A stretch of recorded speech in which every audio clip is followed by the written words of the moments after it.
Hello and welcome to Nailing It Down with C. Derick Varn and co-host Jordin. That's an And inside. Frida, Uh, the and, lump and on my bed. and Frida the Lumpen Feline. It's true. And today we are talking about critique of the Gotha program. I've decided to incorporate Jordin in this series, as well as probably do a concluding interview with Nico Villarreal on the various ways to interpret this. And the reason why I decided to include Jordin, as you guys who watch Excavations knows, I use Jordin to play the game of what would a smart person with no context think about this, because they're not polluted by years and years of reading secondary sources, which makes it hard to remember what the text says without you fixing it to make it comply either with your own preconceived notions or secondary sources. If you go back and watch video 1, we see that in section 1 of the critique of the Gotha program, some statements that I thought were unambiguous actually end up being more ambiguous in a way that I don't think a simple reading can actually completely rectify the text. And readings of this text depend on all kinds of stuff, whether or not it's Marxist Leninist readings of the inclusion of markets is based off of Critique of Gotha program plus sections of Capital Volume 2 and 3,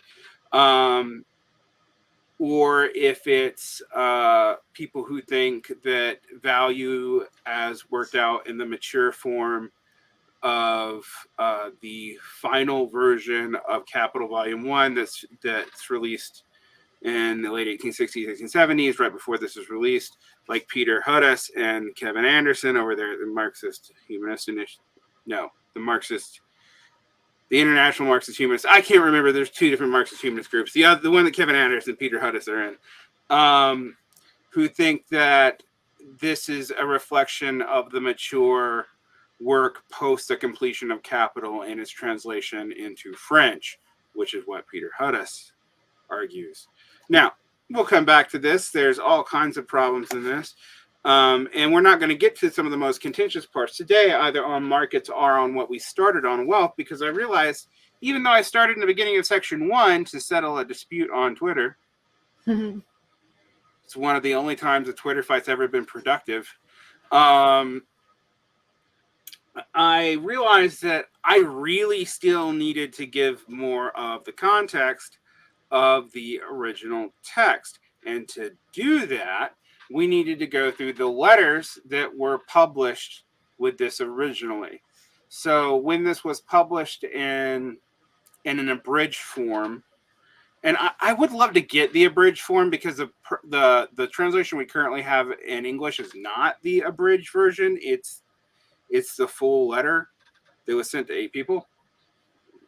And if you want the context for this, it's even kind of weird to call these letters included in publication letters, because the also critique was a letter. It was not actually ever published publicly, nor intended to be published publicly. And its central importance to Marxism is a product of, to some degree, it's important in the program of the Second International for Kautsky, and is definitely considered super important for Lenin using it so extensively in State and Revolution. So just so you can telegraph out, once we get to the end of the series and I have my discussion with Nico, and then we probably write our article on the critique of the Gotha program, me and Nico do, Jordin and I are also going to be doing these other key Marxist texts around this, such as Critique of the Erfurt program, which is Engels' critique before he signs on to it, which is short, but we'll go through it. And then we might have to go through the chapters in State and Revolution that use Critique of the Gotha program to see if we think that Lenin's actually a good reader of what we have, because so much of what this is based off of is like secondary traditions interpreting this off of Lenin. So that means that we have to get into the meat and potatoes of things today. Jordin, you read Yes. the two letters that are generally included. I'm going to give you a little bit of context for this. The reason why we include the letter to Brock, that's how you say that, right? Brock. I think it would be Blaka. Broca. Yeah. Yeah. All right. Letter to Broca. The reason why we include this is Engels included it when he published the abridged version. And he included his own letter to Liebknecht, which I do think gives some To important... Bebel, yeah. To Bebel, yeah, not to Liebknecht, to Bebel. Which I do think gives some important context. We have to remember that Lenin, and Lenin too, actually, but that Engels and Marx were actually from the period of the First International forward, very careful about what was public facing and what was internal to socialists. And so, for example, there's lots of really mean letters complaining about this. There's times where Marx and Engels are signing off to threaten to leave the international section of the SPD, all this stuff. That was never public. And also, Engels didn't make it public in his lifetime. That's only public after the Marx Engels collected work, and then the Mega. Those are what has made more and more of those letters available. Some of them are actually really important, and one of the things we're going to have to deal with interpreting this is the public facing versus private facing nature of this, because there are some things that are said by people like Lars Lee that take the public facing stuff said by Engels later at face value for an appreciation of this at the time. Now, this gets us to our letter to Brock, and I'm going to pull that up for us in the original. I'll just say that I think it's really interesting. First of all, my impression of the critique of the Gotha program is really just from the first section, which I read in preparation for reading Capital. So I'm very excited for this entire series and a close reading. But I thought that it was really interesting that these letters, first the one that Engels chose to publish along with the critique of the Gotha program, which none of this, as you said, was meant to be really public. It was an internal. And then his own letter, Engels' letter to Bebel, which is his not his choice to publish, but comes out, like you said, with the collected works, are placed in front of all of the sections of the critique of Gotha. In a way, it's like great context and historicizing. On the other hand, we're not really going to understand exactly what's being referenced until we read the text itself, the critique of Gotha. I think that Hegel's letter to Bebel is way more substantive and points to a lot of the issues within the critique itself. Yeah. And Marx's letter to Braca is a little bit more of like you said, like a cover letter. Like, read this, now read the work. So Right. It's going to be really interesting to dig into these today. One of the things I think I want to put on this too is just a reminder that this was also a critique of the draft program of the critique of Gotha. Lars Lee makes a big deal out of the fact that it was the draft program, and it was not entitled the Gotha critique or the critique of the Gotha program, or critique of the Gotha program, whatever it is in German. It was entitled Marginal Notes. Mm-hmm. And that's something to remember. Sometimes it is published with that as like the heading. So many of our remembrances of sections and stuff in Marx and Engels come from usually late 19th, early 20th century English translation decisions.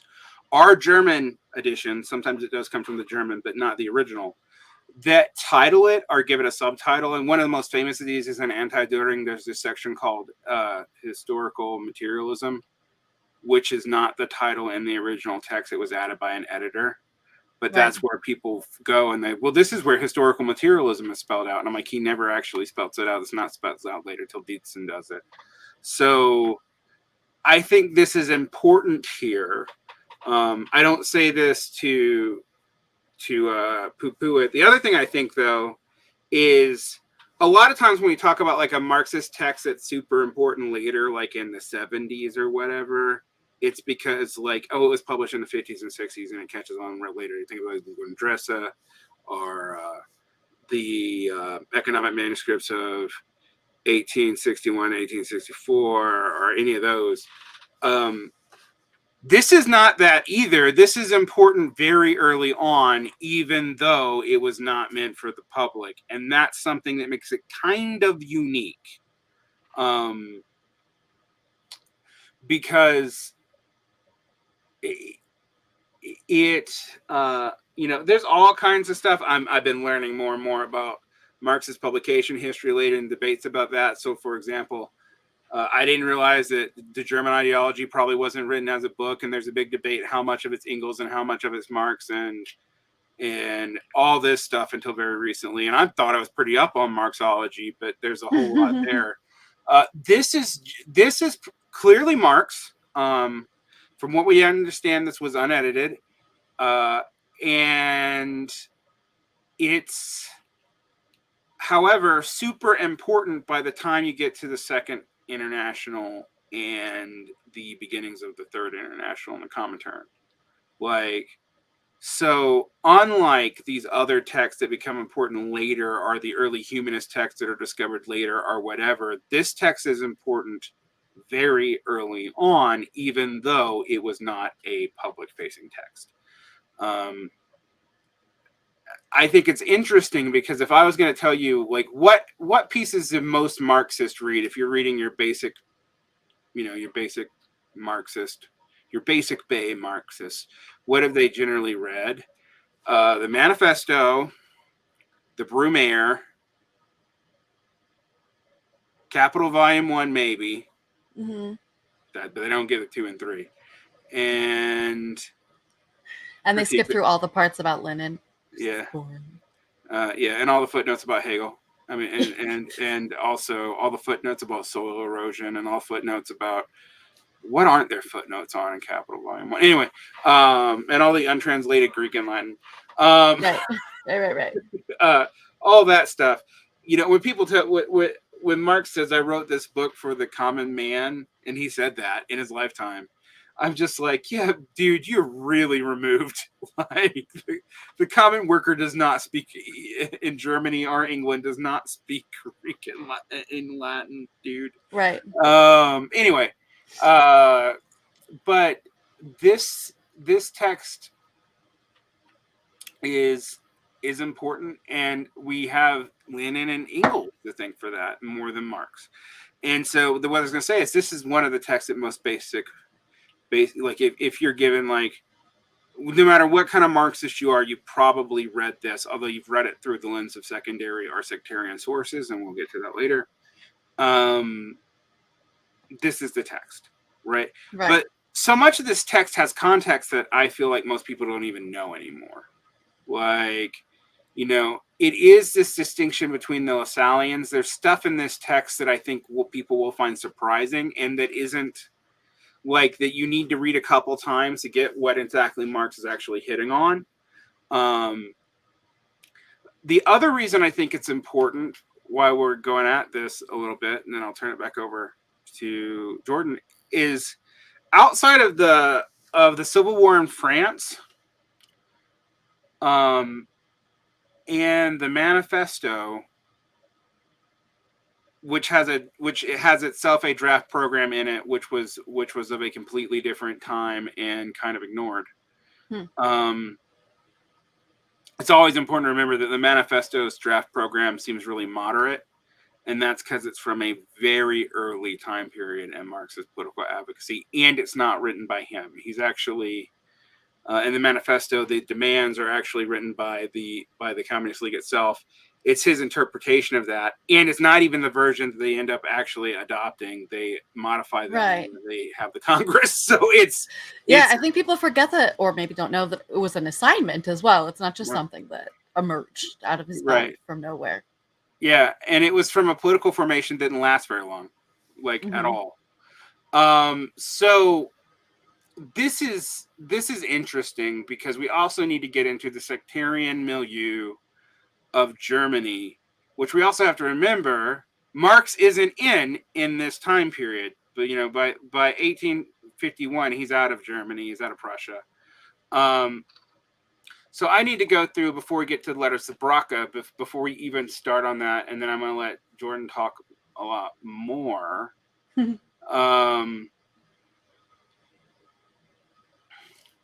There were a couple of different parties involved, and one of them is Marxist party, and we tend to call it the Eisenknockers. It's actually the SDAP, the SDAP, and that is the Social Democratic Workers' Party of Germany. Social Democratic Arbeiterpartei Deutschlandes, for me to butcher the German, which was interesting, and it itself is a split. All right. It comes from the Saxon People's Party, which was a radical democratic and left liberal party with a socialist faction in it that Liebknecht and Bebel were both in the 1860s. All right. It was specifically anti-Prussian and anti-Prussian bourgeois, hence the emphasis on Saxon. That's Eastern Germany. And it split it was also part of the North German Confederation. And it split into the German People's it cooperated with the German People's Party, which was a split itself from the German Progressive Party, or the German Progress Party, in South Germany. We have to also remember that Germany wasn't unified yet, which is part of why these political formations get so weird. So Liebknecht and Bebel are Marxist people, and why are they Marxist people by the time they split off from the Saxon People's Party and formed the Social Democratic Workers' Party? And they formed this in 1869, so this is actually a pretty quick split. Like Bebel and Liebknecht founded the Saxon People's Party in 1866. They split and formed the Social Democratic Workers' Party of Germany by 1869. So they were only in the Saxon People's Party for 3 years. They split because they are kind of an intellectual formation that has ties to German labor unions, but doesn't come out of the All-German Workers' League established by Ferdinand Lassalle. They're also more hostile to Prussia. They're anti-Prussian, and so that's part of what is guiding their politics. So when Germany is unified under the Kingdom of Prussia, becoming United Germany, a lot of that forces a change from the Saxon People's Party because the North German League is no longer a thing. And so, but there's also the fact that the Eisenknockers, which are called that because they met in a city called Eisenach in Saxony in 1869. The reason why it was considered so important is Liebknecht and Bebel become enamored with the IWA, the International Workingmen's Association, and with Marx and Engels' role in that. So there is formed the Marxist wing of what's going to become the SPD. But they're actually a minority tendency. They do have relationships with the labor unions, but they're not of the labor unions in the same way. So that's actually kind of something to think about going on at the time. While Lassalle was still alive, despite the fact that Marx did praise Lassalle at his funeral and also said terrible things about him in letters, and that Lassalle himself thought he was a Marxist, which is funny.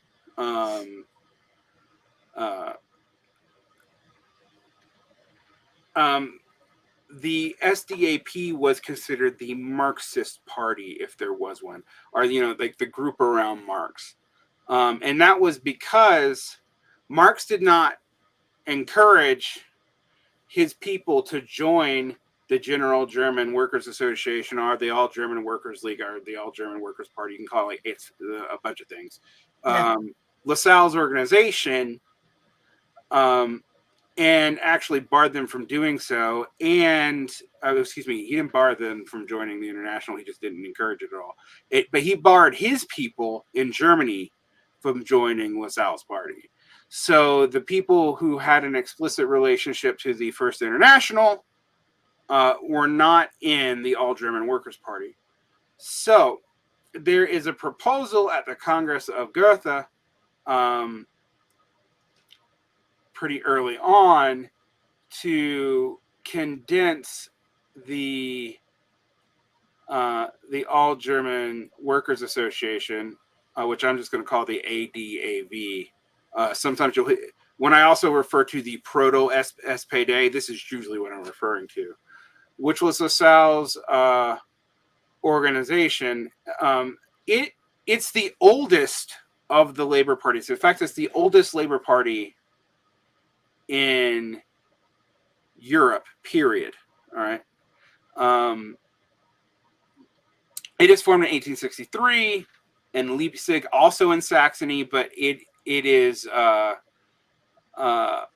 incorporated into Prussia, and it also has elements in Austria as well. Now, another thing that's weird about these parties, and we think about them now, and there's so many of these political borders changing.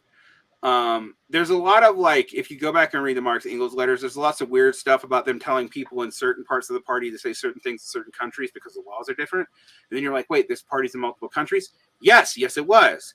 The All German Workers Association was both in Prussia and in Austria. And then when the German Empire is established, it is in the German Empire and in Austria.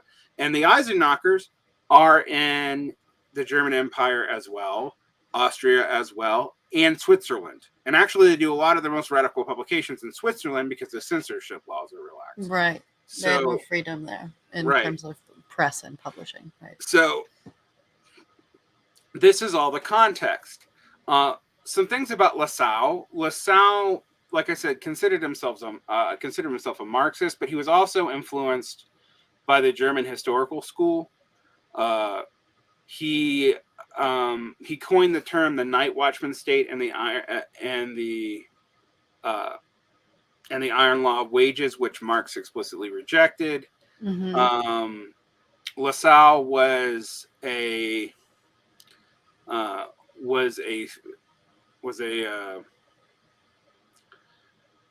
I think he was a lawyer who came from a bourgeois family, funny enough.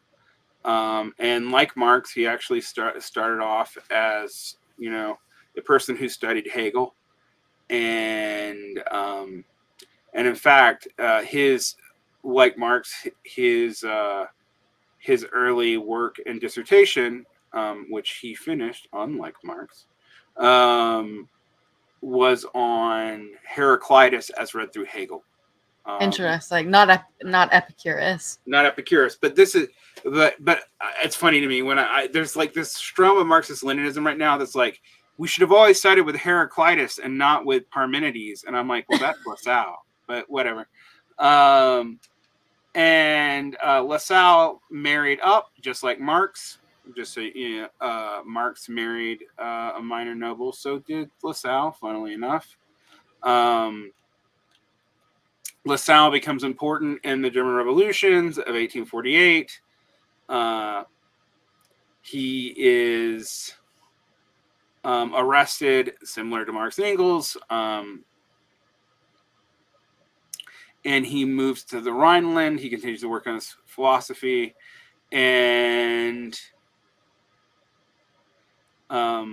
he gets infatuated with the socialist movement and considers himself to be tied up into Marxism through his love of Hegel.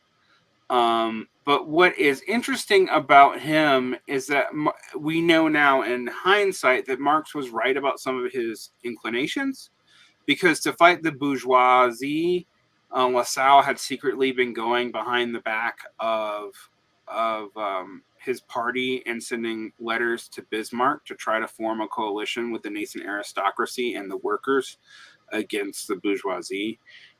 This was not really exposed until after his death, but it was a big deal. And LaSalle was also like a major organizer and agitator. And at the time, he was actually a bigger organizer and agitator than Marx was. That's like Marx, and part of that's because Marx is in exile and LaSalle isn't. Right. But LaSalle does get arrested multiple times and brought on trial multiple times, and he actually uses that to kind of establish a base.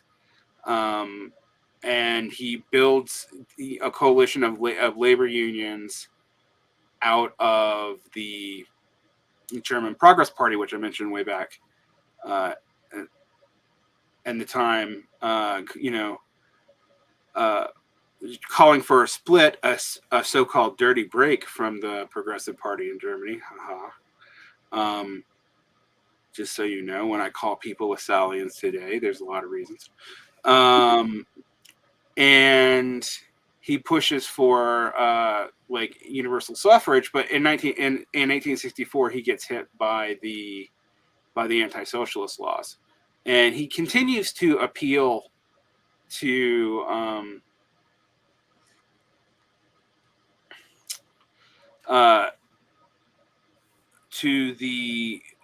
Bismarck actually behind his back, but he doesn't live very long. So one of the things that happens is that LaSalle forms a political party.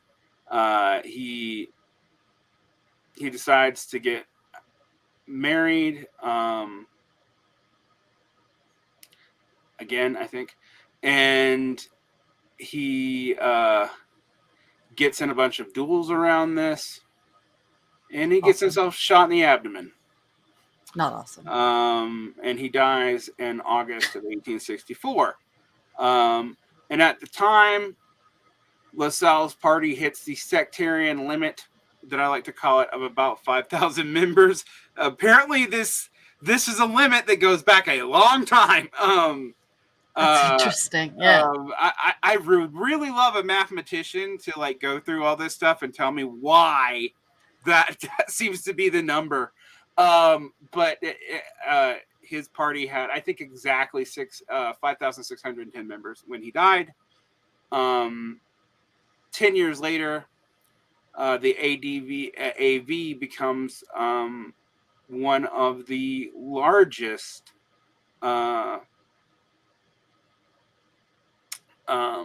parties in Germany, and is the first full labor party.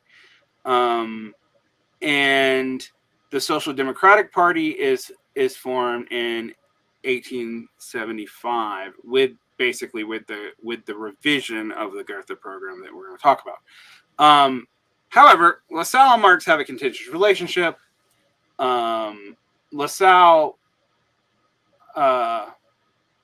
liked Marx, but LaSalle had more street cred. One of the things is LaSalle went to prison for his involvement in 1848, and Marx went into exile.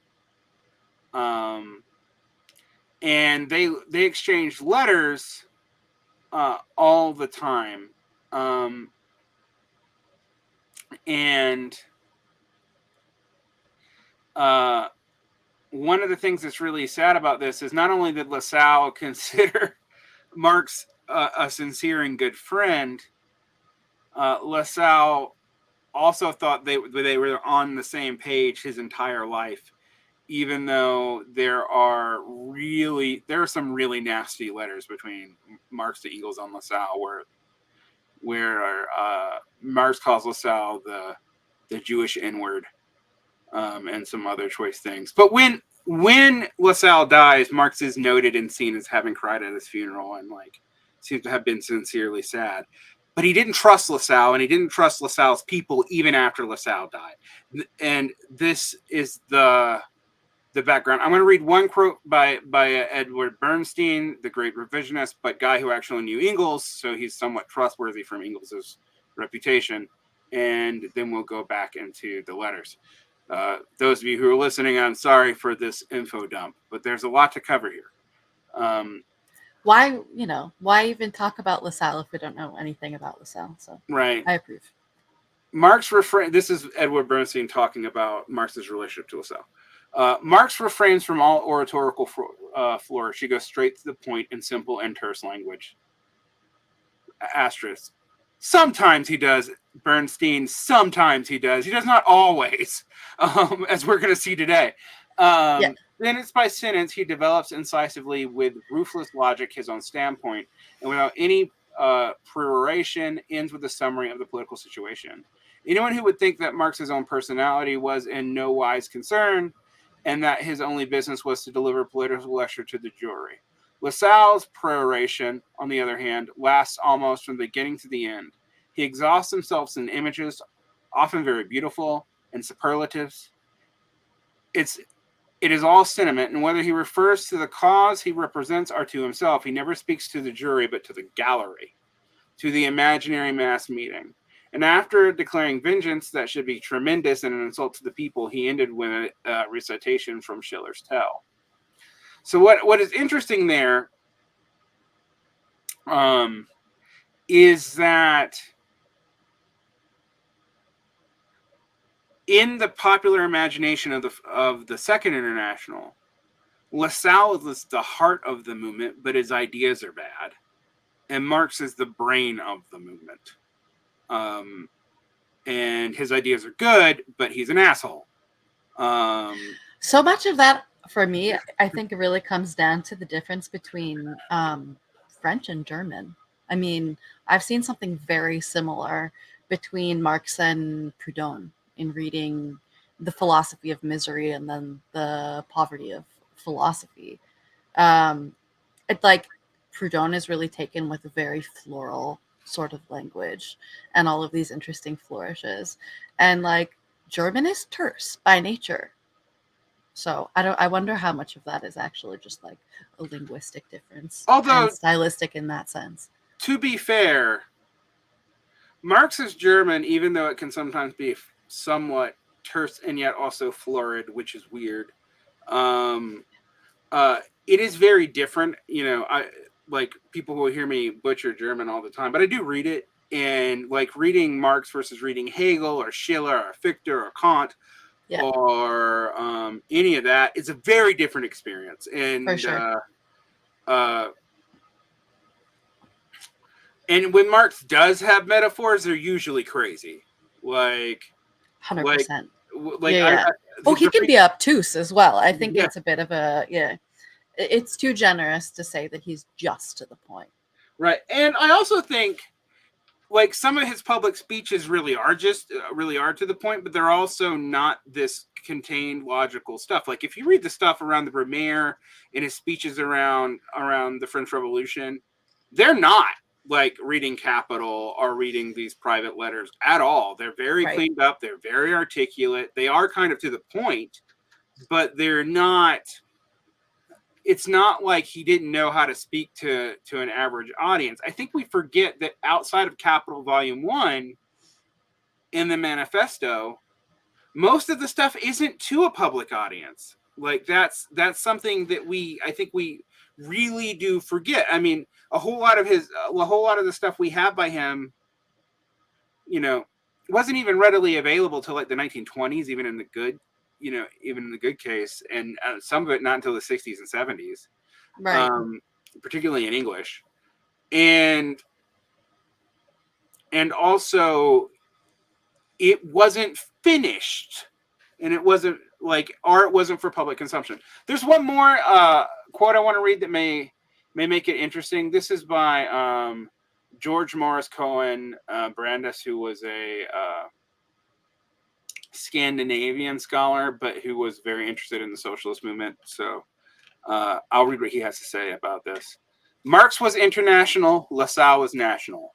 Marx regarded social equivalence as the only feasible in his democratic republic from which religion would be banned, and his idea as a federation of European republics. LaSalle saw the European nationalities were still firmly to to be established. The national idea was the factors of supreme importance, and that religion would long retain an influence which no one could afford to neglect. This is what, as a side note, I'm just going to add this, and this is why LaSalle was really interested in like the German historical school socialists, who were all like religious Kantian Protestants. And he thought it was possible, even under existing political circumstances, to give the initial impulse to the movement through transforming social conditions. That's what Brandes says about LaSalle.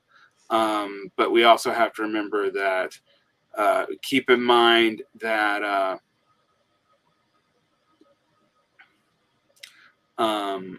Bebel found out in 1878 that LaSalle had been appealing to him because Bebel asked Bismarck directly. So that was a scandal when that came out. And that happens 3 years after this. So one of the things that I've always found interesting is like, well, maybe Marx was kind of right not to totally trust LaSalle once we know what we know after 1878. So, okay, that's all the historical background that I can info bomb you with. I've already done that for 20 minutes, so we're going to go into the text, and I'm going to share the text with you guys. But just one thing first, I need to redact my previous statement, which was based on a fallacy, because I didn't know until this moment that LaSalle's name looks French, but he changed his name.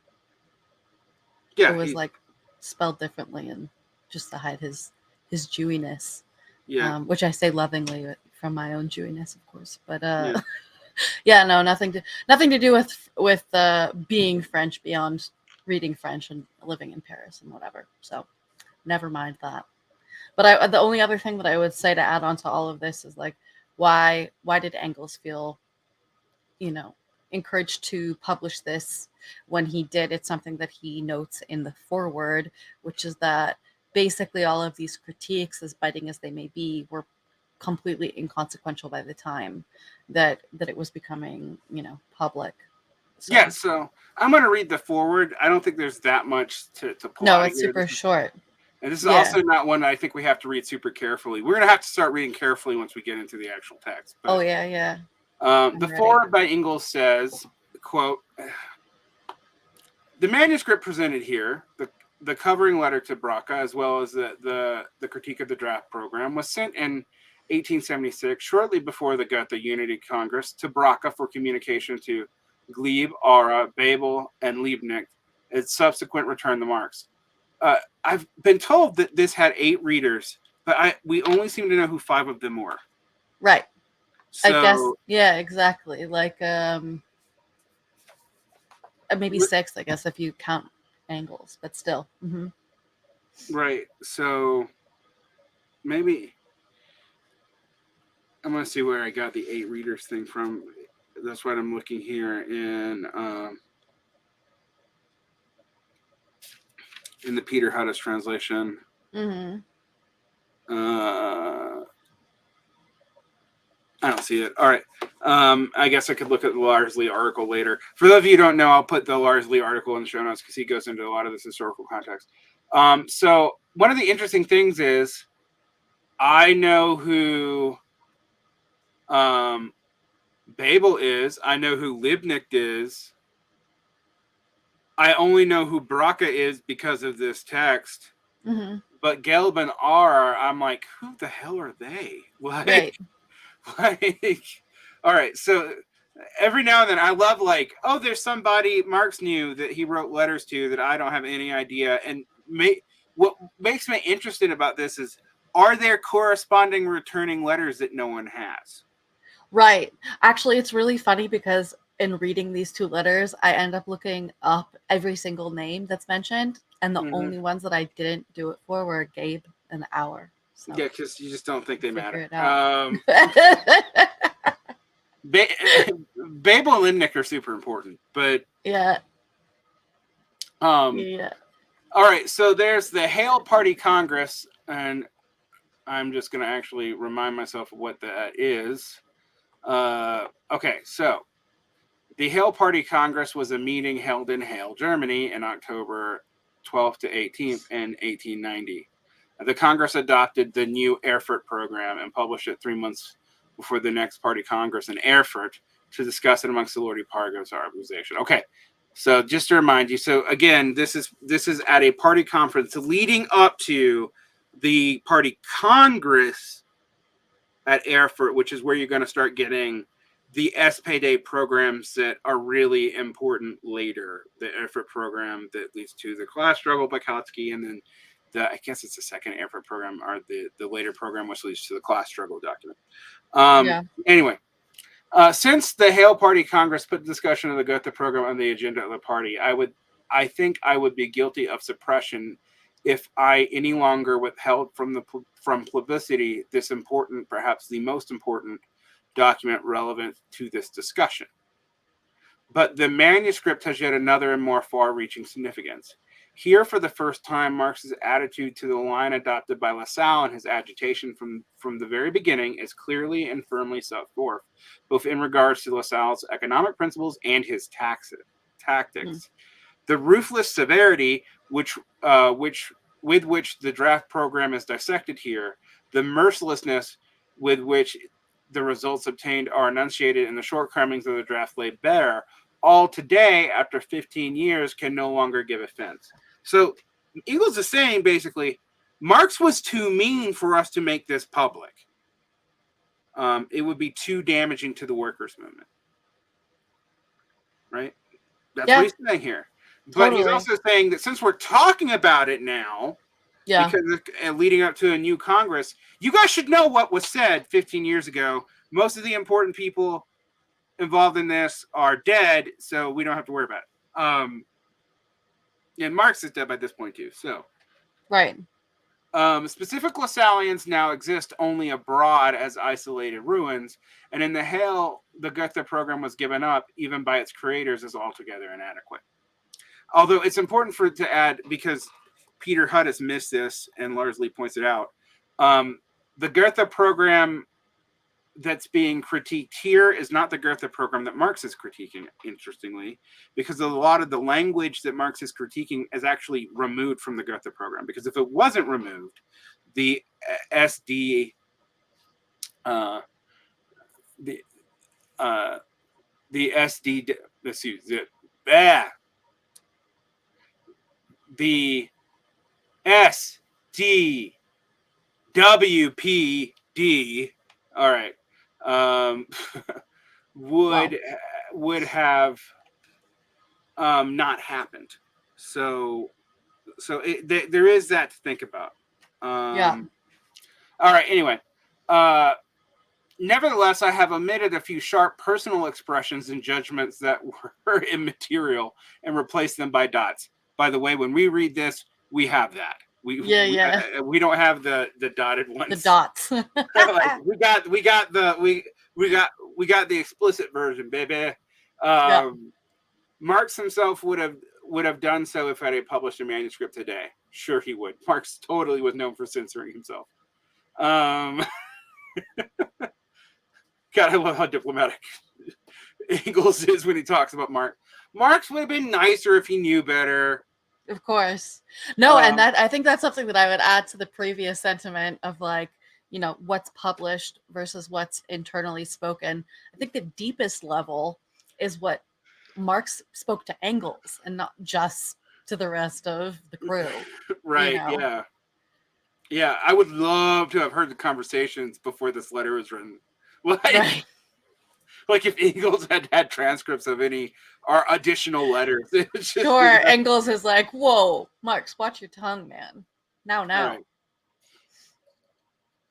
All right. The other thing that I found in the meantime, who Gabe and Auer were, both of them were Social Democratic Reichstag deputies. Gabe apparently used arguments from Volume 1 of Capital without mentioning the author. And and Auer joined the Social Democratic Workers' Party in 1866 and later becomes friends with Edward Bernstein. So, you know, these are people from that and from the SPD. Yeah, so they're also actually the political face of the party too. They're not just Exactly. Yeah. It's interesting though that like Babel and Liebknecht so like eclipse them later on because Oh like yeah. Bebel is so important and Liebknecht are so important. I mean, when we think about like the socialist books that were popular in the 19th century, they weren't Marx's. They were Bebel's and Kotsky's. Like, and I apologize, listeners, for randomly going back from pronouncing these things correctly to pronouncing them the way I'm more comfortably pronouncing. That's what we do. All right. Anyway, back to this. Marx and I have been more intimately connected with the German movement than with any other, and we therefore are bound to be particularly perturbed by the decidedly retrograde step manifested in the draft program. Asterisk. Oh, they have harsher things to say about even the SPD later on. I will actually point that out. There's some real angry letters by Engels and Marx, but those were not published. They're published now, but they weren't published at the time. Engels got real mad when they gave taxes to the Prussian government, or when somebody was a minister in the government. He got real mad. Like, anyway. And secondly, we were at the time, hardly 2 years after the Hague Congress of the International, engaged in the most violent struggle against Bakunin and his anarchists, who made us responsible for everything that happened in the labor movement in Germany. So this is something that comes up in both of the letters as well, which is really interesting. So basically, like, Bakunin and the anarchists are talking about this is how the labor movement in Germany is going. We don't like this. This is, super nationalist, whatever. I forget all the critiques. And Marx and Engels are going like, that isn't us. Hey, that's those guys. Like, which I think we forget too. This is actually, I for those of you who want to listen to this a little bit, I did an interview with Jared Baxter where we talk about this. A lot of times you need to know what factions Marx is arguing with for certain texts to make sense. Yeah. Because sometimes he's arguing with German factions, sometimes he's arguing with French factions. We talked about the Proudhonist, but also he's arguing often with Blanquists, who are like maybe the opposite of Proudhonist in that like they're basically like conspiratorial dictatorshipists. Like, so it's often important to know that. And some like very particular phrasings and this or that are actually related to some of these debates. It'd be like if presidents were subtweeting each other and it made it into the party's platform. Like, 100%. Yeah, I think the other thing that that Jared Baxter brings up that proves to be very important with regards to what you just said is, you have your internal language, you have your publicly facing language, you have the things that are based in particular contexts and that aren't consistent over time because of the tactical utility of them. Mm-hmm. So yeah, you really have to understand who and what and why in order to get what's being said. And when that who and what and why changes, what's being said is going to change as well. There might be some through line between everything, but we don't really know. Yeah, and that's actually, I think, one of the problems when people approach these texts as if they are sui generis and of their own accord, because these are very particular texts and written in very particular times. Now, I know it's not unique to Marxists to do this. Like, if you see people like go read the Federalist and the Anti-Federalist papers and not read their context, they'll use them to argue all sorts of things. Like, my favorite one is people arguing through the Federalist papers that Madison really cared about minority groups when the minority group he's talking about is the rich. The most beloved minority group, historically. Yeah, like that's what he's afraid the majority is going to come after. That's right. But people will cite that as if he's talking about like religious minorities or black people or whatever. And I'm like, oh no, that's not what he's talking about. He's talking about the minority of the privileged. But so it's not. I bring that up because it's not unique to us. I don't want to make it sound I'm just complaining about Marxists, but I do think Marxists are particularly given to it, which is why this is going to be a long slog. Because particularly once we get into the actual text itself, there's all kinds of interpretive traditions that you also have to that have corresponding and often hidden political and economic assumptions that go back and reread this. And usually your first encounter with the Gotha program is through somebody with those blinders in mind. Yeah. Like not the original context. And that's really, really hard. All right, back to this. So we're really mad because we got sick of taking all the flack from the dirty Bakutinist about how bad the labor movement was in Germany. Anyway, hence we had We're not even there, man. Yeah. Hence we had to expect that we would be added to the secret fraternity of this program. These considerations do not now exist, and therefore it is no necessity for the passages in question. Basically, we don't have to worry about that now because this is over, and you can't blame us anymore. You all know it wasn't our fault. So that's basically what that means. Yeah.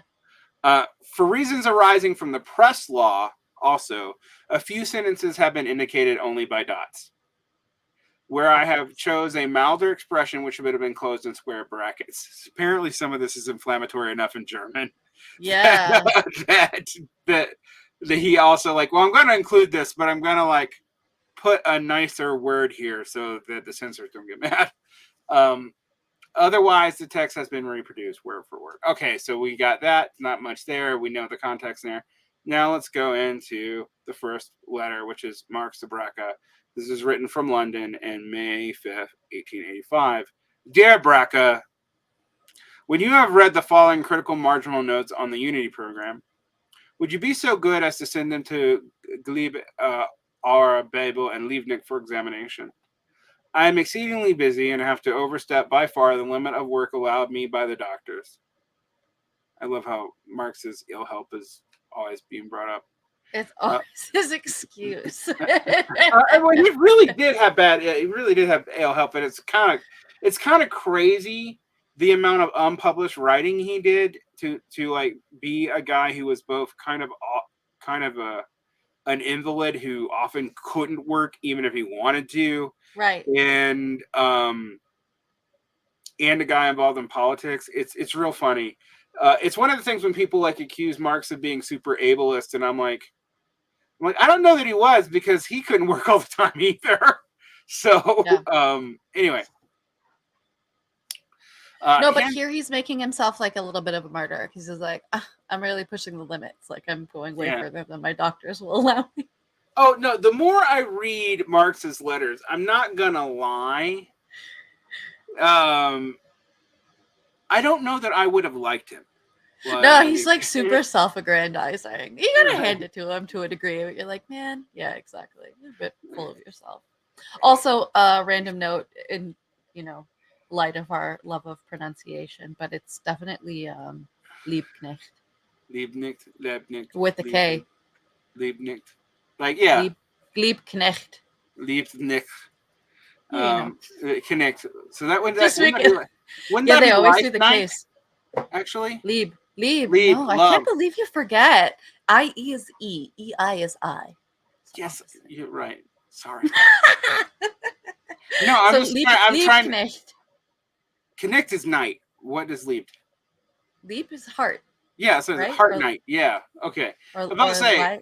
Yeah, leap heart. I'm like, it's actually like like translated. It's like an anime name. It's super cute. Totally. Anyway, I would love to. Writing a letter to Liebknecht. You're like, Lieber Liebknecht. Yeah. Love that. Okay, sorry. Random. Hearts to my heart night. Yeah. Anyway. Dear night. Yes. Yeah. This is the danger of me doing nailing it down with somebody else. All right. Hence, it was anything. The danger of me being in connection with any language. Such a point. Hence, it was anything but a pleasure to write such a lengthy screed. It was, however, necessary so that the steps to be taken by me later on would not be misinterpreted by our friends in the party for whom this communication is intended. In other words, what steps did he take later on? Do you know? He doesn't, because they removed some of the worst language. But I think it is like he would have to quit being part of the international section of whatever party existed, or cut them out of the international. Well, I guess the international doesn't exist anymore, but it seems like he would have to. He feels like if something wasn't changed, he's going to have to publicly distance himself. Which is the funny thing, right? Because with all of the threats and the concerns, like nothing really happens from this. Neither their recommendations or issues with the program are taken, and neither did this cause any new splits that wouldn't have happened kind of otherwise historically. Well, I mean, what's interesting about it is like they do soften the wording. Like a lot of the wording Marx explicitly adjusts to does get softened. Okay, like it. Okay, but the actual orientation of the party is still largely Lassallean.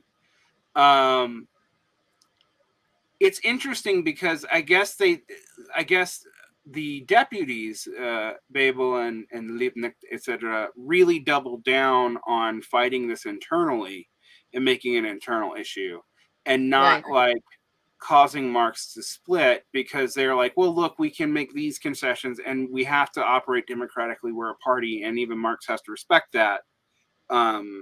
So there's a number of times. One of the things I've been reading a lot of the Engels letters from the 1870s and 1880s lately, because people like to butcher them. They use them to make Engels say things he doesn't mean. But and I can't count the number of times they threatened to, like, we're no longer going to represent the international section of the SPD. It's a lot. It's and they're all between 1875 and like 1891. So that's just something to keep up. By the time you get to the Erfurt program, Engels is on board, but he's also ancient at this point too. All right. Anyway, this is indispensable because of the opinion, the entirely erroneous opinion, is held abroad and studiously nurtured by the enemies of the party that we secretly guide from here, the movement of the so-called Eisenach party. Basically, that Liebknecht and Bebel's party is really our party. In the Russian book, Statism and Anarchy, that has recently appeared, Bakunin makes me responsible, for example, not only for all the programs, etc., of that party, but for every step taken by Liebknecht from the day of his cooperation with the People's Party, so before he even knew about Marx. Apart from this, it is not my... Although it's interesting because he's distancing himself from Liebknecht here, and Liebknecht's like his guy. Like, that is something that I found interesting. Like, he's like, look, they're making us responsible for Liebknecht, and I'm not responsible for Liebknecht. Dear God, if they make me responsible for Lassalle. Like, that's basically what's coming up here. Yeah, and like I think like Liebknecht was his guy earlier on with Eisenach, but like we're starting to see something change, and it's in all of these concessions that are being made to Lassalle that he doesn't agree with. Right. Yeah. Apart from this, it is my duty not to give recognition, even by diplomatic silence, to what, in my opinion, is a thoroughly objectionable program that demoralizes the party. Every step of the real movement is more important than a dozen programs. Praxis. A lot of people really hate that quote, by the way. Like, all the programmatists really hate that quote because the real movement is one of the most debatable things in Marxism. Like, what does that actually mean? It is therefore if therefore it is not possible and the conditions of the item do not permit it to go beyond the Eisenach program, one should simply have concluded an agreement of action against a common enemy. This is actually the basis for the United Front. Who is this common enemy? Bismarck. Okay. In this case, in this particular context, it's Bismarck. Okay.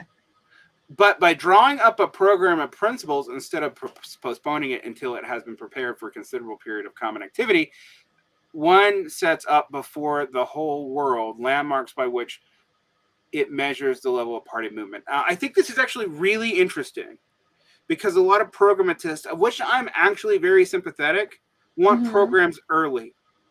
And Marx is very much warning that premature programs here will backfire for a variety of reasons.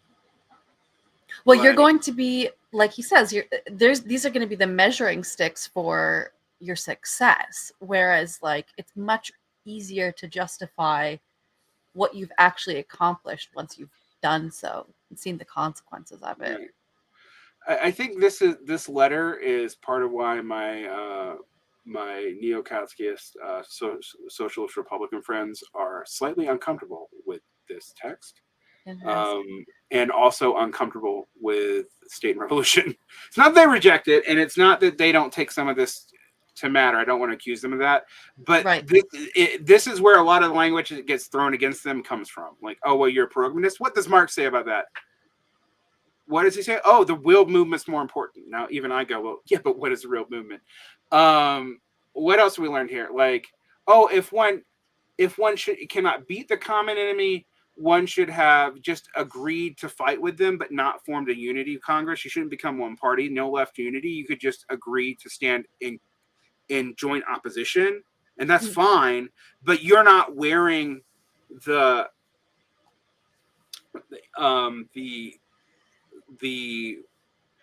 you're not associated with them if you are as if you're in a unity Congress with them or in a joint government with them. Right. This is a big point. This comes up. I'm just gonna. Quintox is talking about these letters. This comes up over and over again in the Marx Engels letters to Liebknecht, Bebel, Braca, etc. in other contexts. Like, it comes up over and over and over again. Right. Do not form a common government. Do not form a unity Congress unless you really feel like you share the same view. It is totally okay to stand united against something without saying that you're actually part of the same program.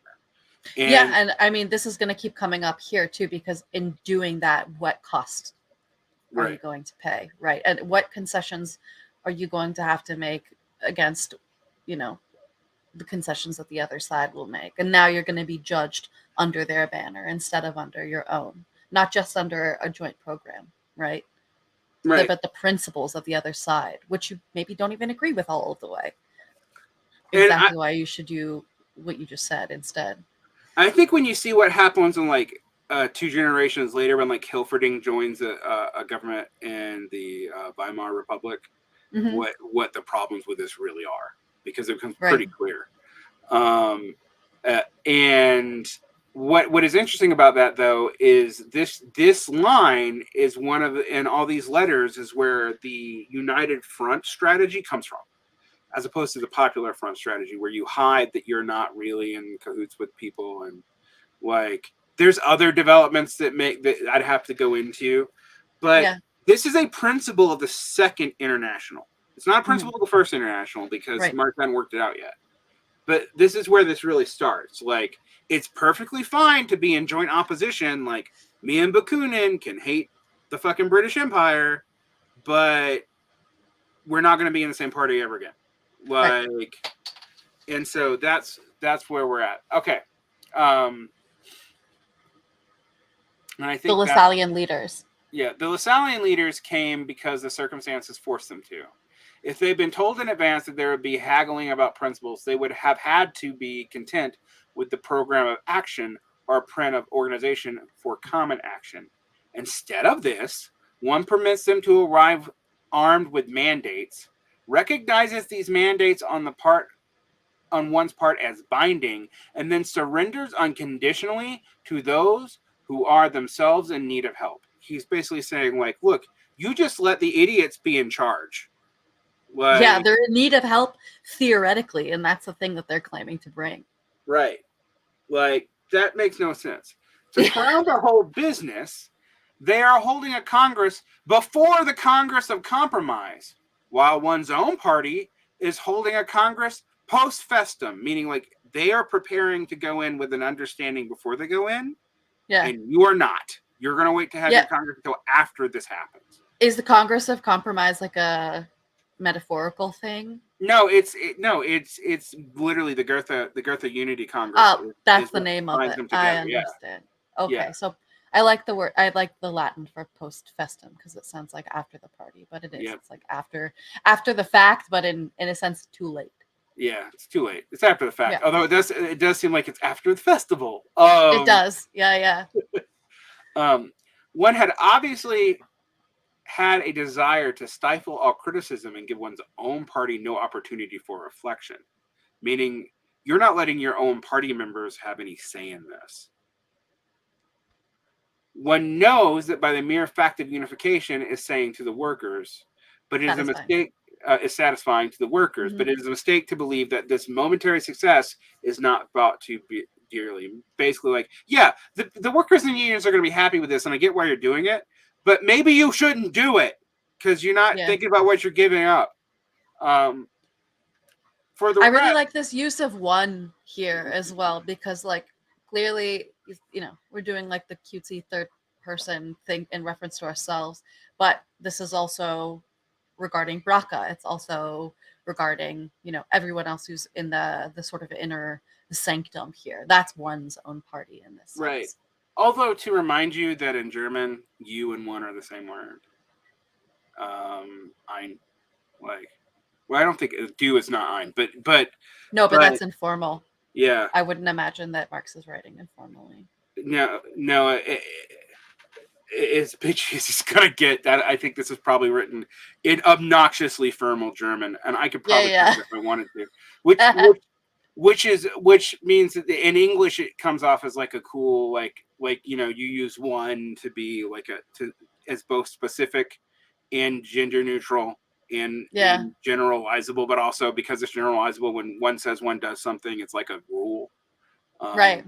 Exactly. And you start reading it in like British accent instead. Right. One must do. Like, exactly. All right. Anyway, not to go into full Lord of the Rings here. For the rest, the program is no good, even apart from its sanctification of the Lassallean articles of faith. So it's like this part, even if we took the Lassallean stuff out, this still sucks. Yeah. Oops. Yeah. Oh, man. I shall be sending you in the near future the last parts of the French edition of Capital. Okay, I have a note on this here because I didn't know much about the French edition of Capital. Yeah, Peter Hudis makes a big deal out of this. So right. So in the International Marxist Humanitarian Organization that you brought up earlier, they have this whole article on the originality of Marx's French edition of Capital, and apparently, like, Marx thinks that he gets to some better ideas in the French edition than in the German first edition, and he wants to use the French edition to go back and edit the third and fourth editions, but it doesn't happen, and this is like a place of contention between Marx and Engels, but that's not what is important here particularly. That's just kind of an aside. The first French edition was first published in 44 installments with 8 pages each, sold in sets of 5 from August 1872 through May 1875. God, can you imagine getting Capital Volume 1 in 8-page chunks? I mean, it's great for reading groups, but it's shitty for the overall. And then as a single work, with the printing of 10,000 copies, the largest up until then. So the reason that like he's waiting to send the last parts of the French edition of Capital to his buddy is because it's being published in this particular way. But the reason that he wants to send the French edition to his buddy is because he actually values it more than his own original German text, which is really interesting. Anyway. Yeah, but he's complaining. He's also saying, like, I'm going to give it to you now because it's probably going to get banned. This printing is held up for considerable time by a ban of the French government. Yeah. Not just that. It was like the translator was like banned, and then the publisher was banned. There's like so many levels of banning in this entire process. It's pretty crazy. But yeah, that's a really interesting article that's worth reading on the side there in the IMHO. Yeah, the International Marxist Humanist Organization as opposed to the Marxist Humanist Initiative. All right. Whatever. Yeah, a split of a split of a split of a split. All right. Humanistic of them. Just get it together. Yeah, we're not going to talk about that right now. The thing that will be ready this week or at the beginning of the next week. Have you received the previous 6 parts? Please let me have the address of Bernhard Becker, to whom I must also send the final parts. Okay, who is Bernhard Becker? Because I told you I looked up every single name. Yeah, who is Bernhard Becker? You know, yeah. I don't actually. In his will, Lassalle recommended Bernhard Becker as his heir to the post of president of the General Association of German Workers. So he's gonna send his book, and he's like, "Look, you're wrong. Here, heir of the party that I don't like, have my book so you can fix yourself. Check yourself before Yeah. you wreck yourself." That's what's going on. Exactly. And actually, once we get to Engels' letter, we're going to see in particular what some of the, like, beyond just, these little issues of the Lassalleans are wrong and this program isn't great. Like, where, if you said earlier that Lassalle considers himself a Marxist, where Marx and Engels would be like, well, you think this and that's specifically wrong, and we show that in Capital. So of course he's going to want to send in Capital to make this point. Yeah. Well, I mean, like with regard to the iron law of wages, which again is like Lassalle may have coined the term, but he didn't create the concept, and it's something that, and we'll get to this later, but whatever. But that Marx and Engels had considered and moved past already by this time, and they just hadn't updated themselves. Yeah, there's a lot of Lassallean concepts that we're going to have to deal with. That one of the fun things that left communists will accuse social democrats and Marxist-Leninists of being Lassalleans, and I don't think it's totally fair, but at points it's not totally unfair. So, anyway, back to this. The bookshop of the Volksstadt has particular ways of doing things. Up to this moment, for example, I've not been able to send a single copy of the Cologne Communist Trial. It's basically like the party bookstore sucks. Yeah, it's the central organ of the German Social Democratic Workers' Party.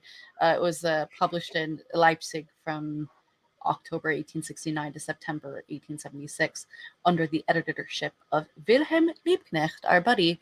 Marx and Engels contributed to the paper and helped in editing. And you can definitely lend a word to the Cologne Communist Trial because, again, like Jared Baxter, we just talked about this. Really interesting. Yeah, the Cologne Communist Trial is fascinating. We should actually do a little footnote on that. The Cologne Communist Trial takes place in 1852 in Cologne, but it was done by the Prussian government, and it was against all 11 members of the Communist League. Yeah. Which, by the way, the Communist League was only 11 members. It's kind of funny. They weren't hitting that upward 5,000 mark just yet. I think they had a lot of fellow travelers, but still, and it was all of them were expected and participating in the 1848 uprising, of which I think all but Marx actually did. The trial lasted from October 4th to November 12th, 1852, and when it was over, the Communist League disbanded. And 7 of the 11 were sentenced to prison terms of like 6 years. But let's talk about who these people were. The Communist League members, and there were a bunch more than those 11. I think 11 is like the only ones around by 1852. But Johann Bauer, Heinrich Bauer, Ernst Drunke, Johann Eckres, Engels, Gilbert, Hagen, Haupt, Jensen, Marx, Ferdinand Wolf, and Wilhelm Wolf, Josef Wiedemeyer. These are interesting because some of these people stay loyal to Marx for their lifetime, and some of these people become like for example, Karl Snapper becomes like a labor union leader.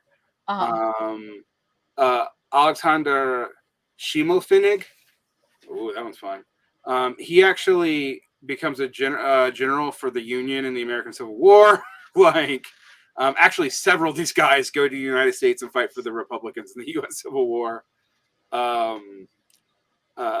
So that's interesting. Nobody got a super long. I mean, I guess 6 years is long, but nobody got like life imprisonment or anything like that. Right.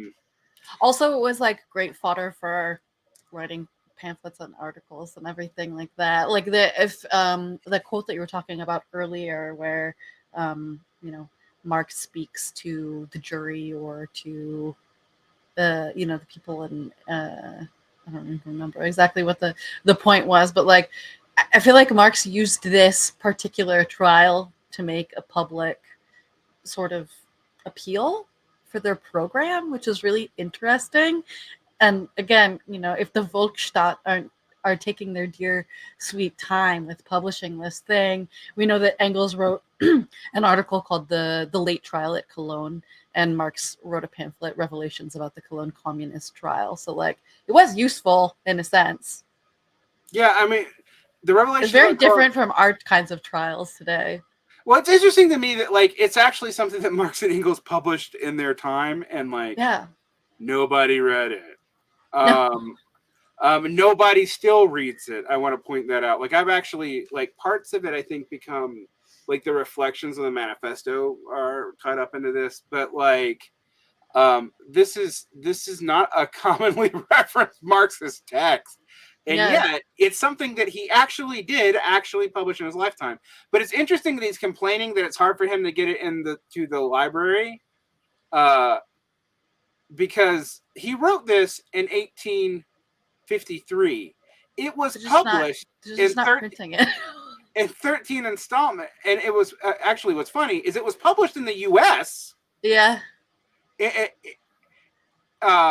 In the New England Zeitung, so it was in a German language U.S. newspaper. It was published in the U.S. In 1853, in a series of pamphlets. But you should have asked Proudhon to print it for him. Come on. One of the funniest things about people who don't understand Marx, and you can go back and listen to my interview with Andrew Hartman and my interview with Spencer Leonard, on how much of Marx stuff was published in both German and English in the United States originally. Like it's actually kind of amazing. Like there's so much journalism published in the U.S., but this actually gets released in the U.S. 20 years before it gets released in Germany. And Volksstaat have their way of doing things. Pretty peculiar. He's like really mad because like basically he's like I think Herr Vogt is the only part of this that's actually so commonly read today, interestingly enough. But and again, the Revelations, which I guess is also part of it, which is published in 1875. But it takes a long time for that stuff like this to get published in Germany, and it had already existed for 20 years in German. All right, so that's just something to notice. Like that's why Marx's publication history is so strange. I suspect part of that is due to censorship laws, but I don't know. Interesting. That makes sense. I think another thing that's interesting and funny about this, basically, it goes back to the differences between Lassalle and Marx with regard specifically to the Prussians and with the state, right? Like both of them had been arrested and tried and all of that, and Lassalle even went to prison. I mean, like Marx doesn't do. So does like Bebel goes to prison and Leibniz as well, I think. And we'll get to that at the very end of this the next letter here, but like this doesn't seem to put any suspicion on Lassalle's conception of what the state is for or can do for you. No. Whereas for Marx and for Engels, they're like, look at this shit.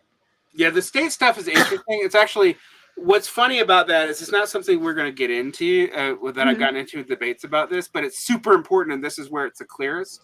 Yeah. This is where the fact that Marx is triangulating between like 6 different factions on what the state is becomes very, very clear. That he's got the German historical school socialist, the Social Democrats and the Lassallians in his brain. He's got Blanqui in his brain. He's got Proudhonist anarchists in his brain. He's got Bakuninist anarchists in his brain. He's got Chartist in England in his brain. And he's kind of trying to navigate a dialectical center position between all those factions. And when people get too positive about the state, he gets really worried. When Yeah. people like want to abolish it tomorrow, he gets really worried. So it's a very interesting, like, that element of Marx is, I think, often missed, that he really is like not triangulating, but he considers himself the center of the most radical movement. Like, and Which he's is trying to funny dialectically because do you that. can like misinterpret that or take it in an ungenerous sense as to be like taking some enlightened middle route, but when you really consider it as triangulating between all of these different things. The other thing that I would throw on there is like people who want to abolish the state tomorrow, okay, like the anarchists, etc., but like people who want to keep the state around forever, like LaSalle. Basically, we'll see at the very end of this letter with from Engels to Bebel that like Engels going to get into this. What is the state for? And Lenin's stagism and all of that. Like, got to move past the state until once it's served its purpose for the people. Then keeping it around is just like a strange sort of authoritarianism that isn't Right. useful for freedom. Well, it's interesting to me, like, why this becomes such a bugbear for Marxists, because on one hand, like, this is where I used to joke that Marxists are just slow anarchists. Yeah. But on the other hand, no, there are real differences, like, because they think it would be a disaster to just try to abolish the state all at one time, and we'll get into this when we get into sections in another episode of the series. But I do think this is interesting because this is going to presage a lot of what we're going to talk about here. So this is So it does prove useful to read these letters actually right before, because it's going to help people like keep up with what we're going to eventually get to, because it's something that's kind of important. All right, so this is Engels' letter to Bebel's when Bebel is in Zwickau. I don't even know what that place is. Zwickau. All right. Yeah. God, my German teachers and my friends from Germany when I lived there 20 years ago are like listening to me. But wait, you went to you were in Bavaria, or where were you? Yeah, I was in Bavaria. I was in München. It's like weird German anyway. I learned German from a teacher from Leipzig, so she also had weird German.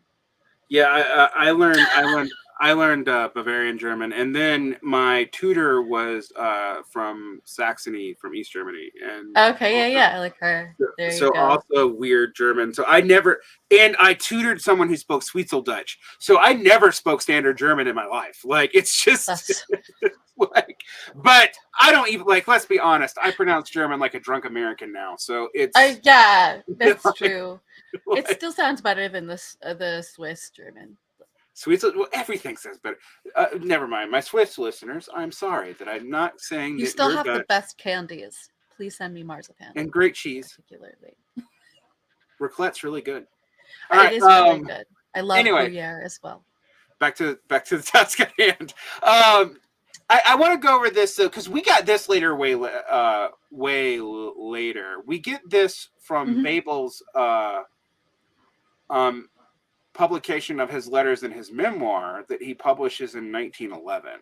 So this is before the Russian Revolution, and it's before like all the stuff of the late teens. But it's very late. Like, this was not available to the public when Engels was alive, and I think that's something to remember. Like, definitely, and Engels didn't, like we said before, Engels didn't intend to publish this even when he did release the critique of the Gotha program. So, but again, I think, like I said earlier, that it's like way more substantive in terms of getting into the critiques themselves. So, I don't know. Your boy Engels is not complaining about his health and making like funny jobs at the Volksstadt. He's really getting down to business here. Well, I think it's also interesting. I think it's also interesting to me because this seems like he's trying to explain to Bebel why what Marx says is important, because Marx doesn't, like, Marx thinks it's self-evident. Yeah. Like, and Engels is like, okay, let me explain what Marx means. Like, and he really goes through like point by point. Right.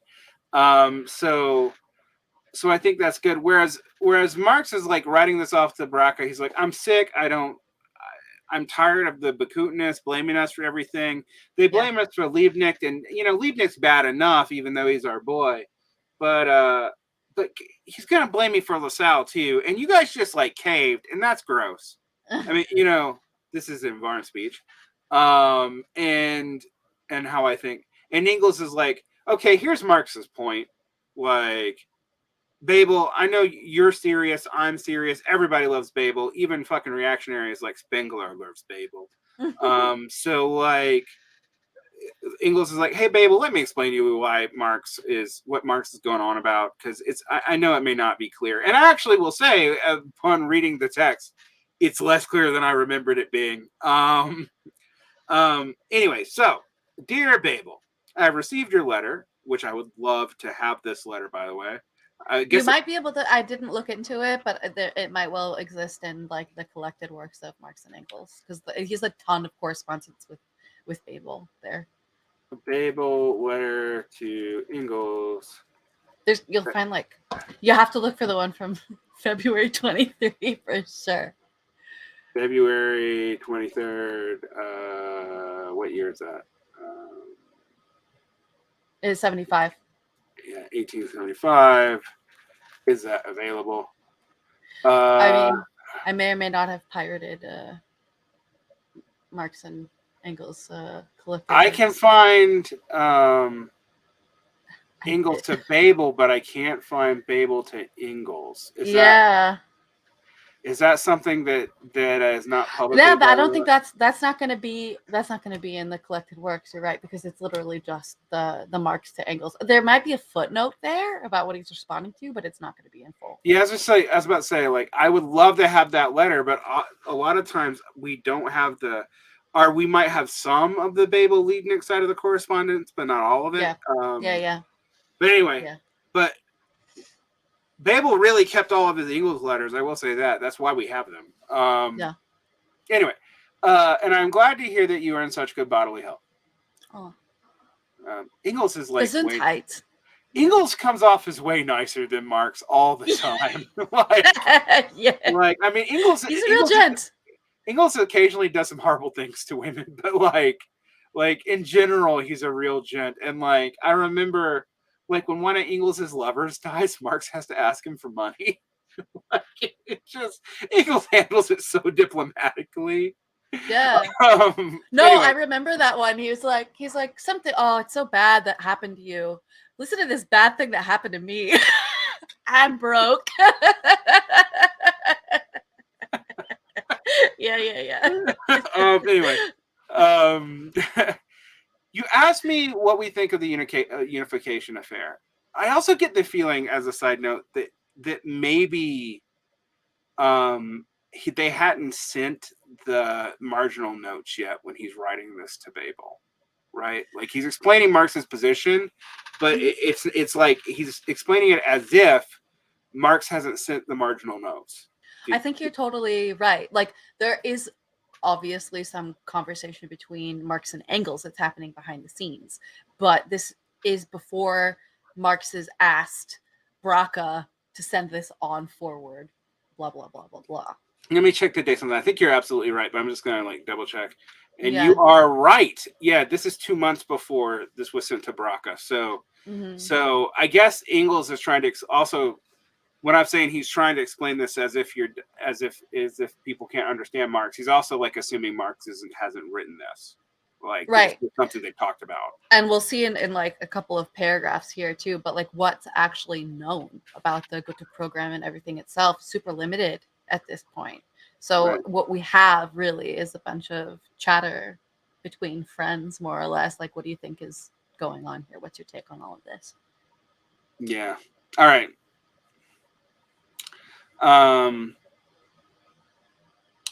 We are unfortunately in the same boat as yourself. So I'm guessing Bebel was against the unification, or at least worried about it.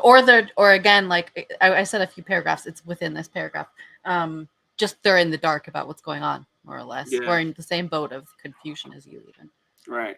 Neither Liebknecht nor anyone else has let us have any kind of information, and hence we know only what is in the papers.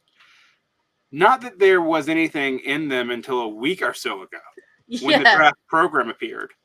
That astonished us not a little, I must say. You can tell that, like, that Engels has really got the Britishism in him. You know what I mean? Yeah, Like he really downplays stuff.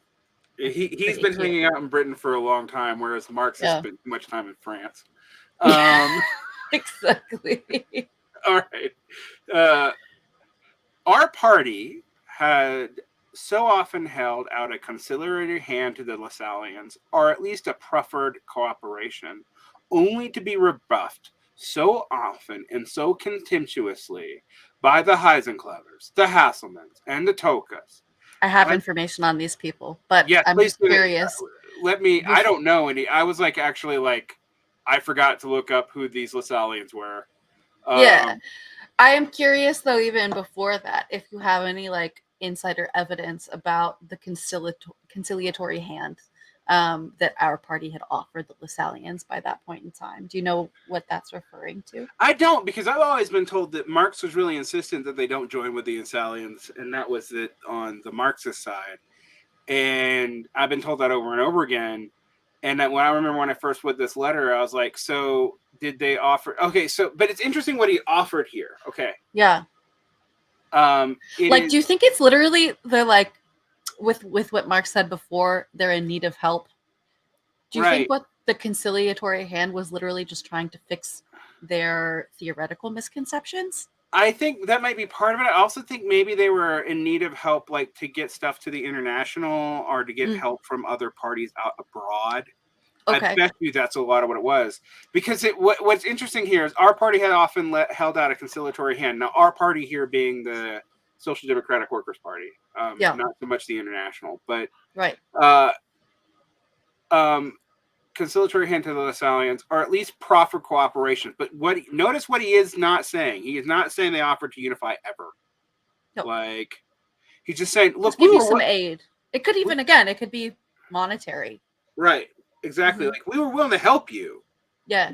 We see you guys as allies, but we're not the same party.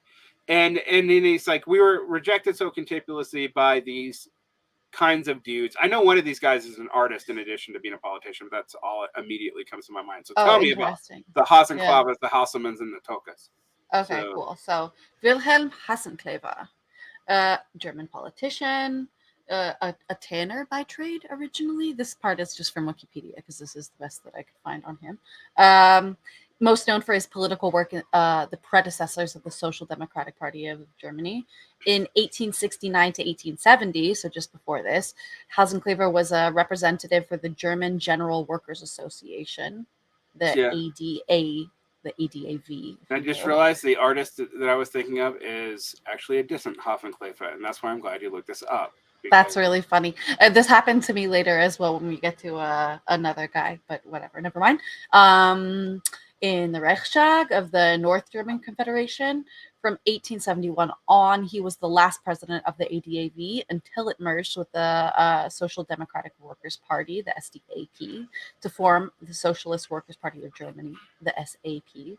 From 1874 to 1888, he was again a Social Democrat representative in the Reichstag of the German Empire that had been formed in 1871, originally for the ADAV, later for the SAP.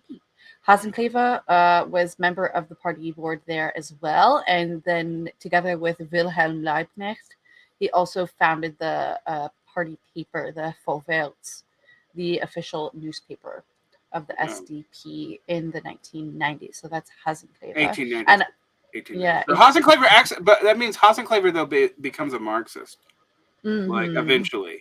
Like right. if he's writing for Favats, which is like, that's where like Kotsky and the Bernstein debates all happen, and all that stuff is in Favats. Then he's like he stays in after the Lassallians are pretty much gone.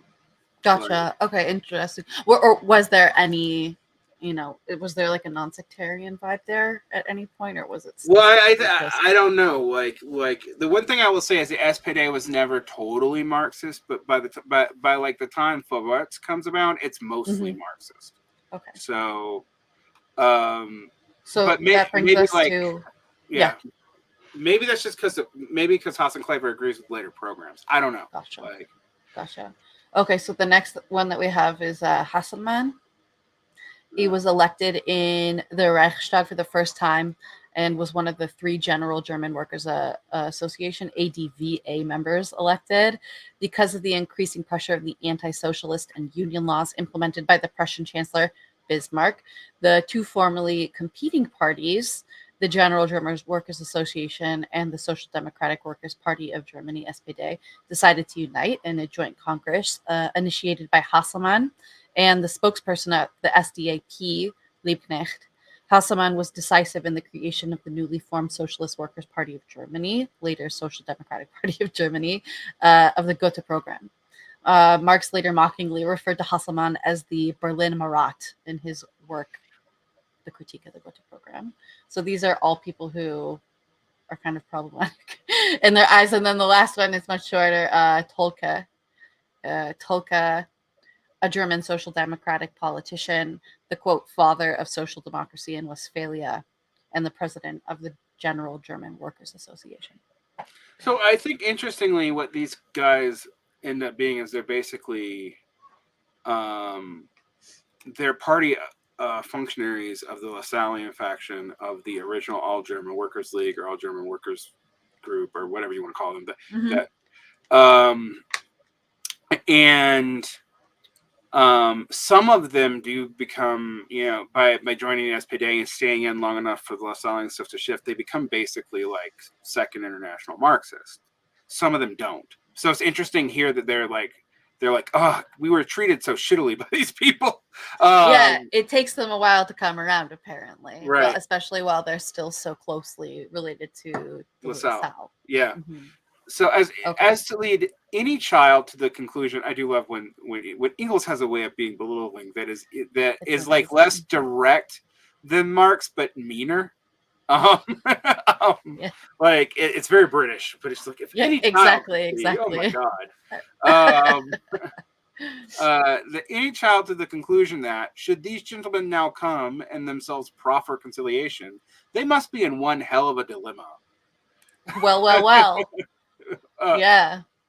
Knowing full well what these people are like, however, it behooves us to make the most of that dilemma and to insist on every conceivable guarantee that might prevent these people from restoring at our party's expense their shattered reputation in general working class opinion. I wonder why they had a shattered reputation in working class opinion. I bet it's because they didn't handle the anti-socialist laws well.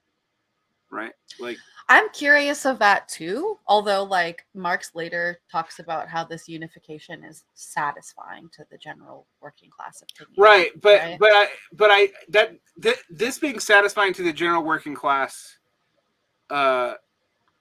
could still be true even if they had lost their reputation because of their response to the anti-socialist laws, right? Right. Like, that could still both be true. I would have to get a history of this time period that's very detailed to know, and I bet you it exists in German and not in English. Did you say that LaSalle's like proximity to Bismarck only came out much later? Because that could play into it as well. It came out much later, and it's either Liebknecht or Bebel who demands it. Who like asks Bismarck about their relationship to LaSalle, and like Bismarck says he had all these unopened letters and stuff, and then we got them. I think in the 20th century we actually got the letters. Gotcha. So okay, interesting. But yeah, it's definitely very curious, like what's going on here. And but that doesn't happen for another 3 more years. Aware. Okay. So like, Marx didn't trust LaSalle, but like he actually. The reason to not trust him was not known for another 3 more years. It was just a good hunch. Yeah. All right. Interesting. All right. They should have been given an exceedingly cool and cautious reception, and the Union be made dependent on the degree of their readiness to abandon their sectarian slogans and their state aid. Now, what is the state aid at hand? Let's actually look that up. This is a reference to one of LaSalle's program theses on the establishment of a workers' productions associations with the aid of the state. LaSalle and his fathers repeatedly emphasized what they had in mind, in which a state in which the power would pass to the hands of the working people through universal suffrage. But Marx opposed this. I want to point out that every Marxist I know, including a friend of ours, would be guilty of this. Definitely. And this again is like playing into is the state going to be an intermediary in the short term? Is this like some sort of little reform that gets you somewhere until you don't need it anymore? And it sounds like for LaSalle, this necessitates the existence of the state in perpetuity so that they can give state aid, right? Mhm. And like, okay, there's like one thing making a welfare program, there's another having co-ops and stuff, or like guaranteed employment. But Yeah, do you really need the state forever more? You do right. if what you're trying to implement is state aid. Yeah, well, this is something interesting that Marxists historically actually are really skeptical of the welfare state. And the reason why is that they think it reduces workers' power and makes them subsequently dependent on the state and on capital, whereas like they were not opposed, however, to like state work programs. And that's the thing. It's not in the same way that you would hear like a conservative talk about it today, where it's like, oh, they'll be dependent on the state, not because it's going to make them lazy, because dependence on the state means that the state needs to stay forever. right. And that's not part of Marx's program. No, Marx isn't worried about them being made lazy. He's worried about them being made powerless by making Yes. So he's willing to take programs for like Louis Blanc's workhouses, which are job guarantees, which he sees as empowering labor because because it reduces what we would now call labor elasticity. So basically, it reduces the quote surplus population and like labor. Yeah. Whereas he hates like, you know, Bonaparte for just giving the poor money, like because he sees it as like corrupting and leading to lumpen and all that. And then again, the lumpen are necessarily going to be in support of whatever the state does. Bingo, which means that if the state's tyrannical or whatever, the lumpen are totally dependent on it. And this is, I think, this part of Marxism blows people's mind. That, like, because this is not how we encounter it today. And like, this is, for example, a problem like even in current day China, where like there's a general reluctance to like give direct state aid because they're afraid to quote make people lazy, to consumers, you know, like Chinese working class consumers, and instead just giving it to like state industry, so that Chinese working class consumers can be employed. And that's actually kind of that's like a problem right now that's being highly debated in both countries. But one of Xi's actual resistance to it is not just conservatism. It is actually him maintaining this line. This is not, Varn's a secret Xiist. I'm not actually, but I do think like this is something that you do need to understand when you're like looking at China today. Now, it gets more complicated. Like, for example, when we get to state schooling and stuff, it's going to get absolutely like what's being parsed. You're going to have to read real closely because at first it sounds like he's against public schools. Then you realize he's not, but he doesn't want centralized state schools, which I suppose like really freaks. Like, it's not something Marxists really think about. But anyway, get back to this. Which is, again, it's not to say that it's always like right or good, or we need to be dogmatic like about how that plays out, but we're getting actually drilling down to what it is that Marx thinks and feels, and maybe it changes over time. But right. Yeah, well, you can't just read into it whatever you like. I think, or you can't hold it by today's standards either. One of the things that it seems like he's objecting to, interestingly, and this would actually be a problem for actually existing socialist states too, is producers associations being supported by the state directly. So basically, are unions and guilds state proxies? Yeah. And that actually happens in a lot of Marxist states. That's like, it was true in the Soviet Union. It's true in China today. It's true in Vietnam. If one reads that footnote, it seems like he would oppose that. Like, that unions need to be independent of the state. And because how do the proletariat have any leverage against otherwise? The state? Yeah. Exactly. All right. Okay. So they had to at least drop their sectarian slogan to state aid and to accept in its essentials the Eisenach program of 1839. Now, 69. 69. But Which there's a 3 there. I always. Okay, so that's where it's published. I actually have read so many socialist programs in my life. I've literally read about 100 of them. But you know what's funny? I've never read any of them before Gotha. So I've not gone back and read the Eisenach program. So according to the footnote, this is the Congress founded the Social Democratic Workers' Party of Germany. Right. So I'm going to show you the Eisenach program, and I'm going to read it for the first time with Jordin here. I have never read this before, so we're going to see it. And I'm surprised I didn't read it at the time when I was doing my exploration of programs. Yeah, it's an early one, definitely. Yeah. All right. It's a short one, too, thank gosh. Since I'm throwing in a whole document in the middle of a reading of another document. Not that we love short programs. All right. We don't do short programs, but we like short programs. Right. Like, yeah, it's funny. Normally nailing it down is like 15 minutes. When I got into the Gotha program by myself, it was like 35 minutes. Anytime you and I do this, it's probably going to be 2 hours. Yeah, but I want to, in our defense, I think we're really doing what you stated would be done in this series, which is taking things, logically, semantically, with the contextual hermeneutics, and giving people historical context, which is what makes not only the text itself more easy to digest, or you know what I mean, but like in the context of all of the arguments that are made around its ambiguities and what people read into it, like at least you have some basis for that. So sorry if we're taking your time, but we're doing what we said on the tin. All right, so this is the Eisenach program. This is actually what separates them from the Saxon People's Party. All right, this program is what causes a separation. The Social Democratic Worker Party strives for the establishment of a free people state. Okay, I don't like that means a lot of different things, but we're just going to take it on face value. Engels will get into that later as well. Right. Yeah. The current political and social conditions are extremely unjust and thus have to be combated with the utmost energy. The struggle for liberation of the working class is not a struggle for class privilege and special rights. So we're not giving special rights to the working class. That's interesting, isn't it? That's like, so this is like pre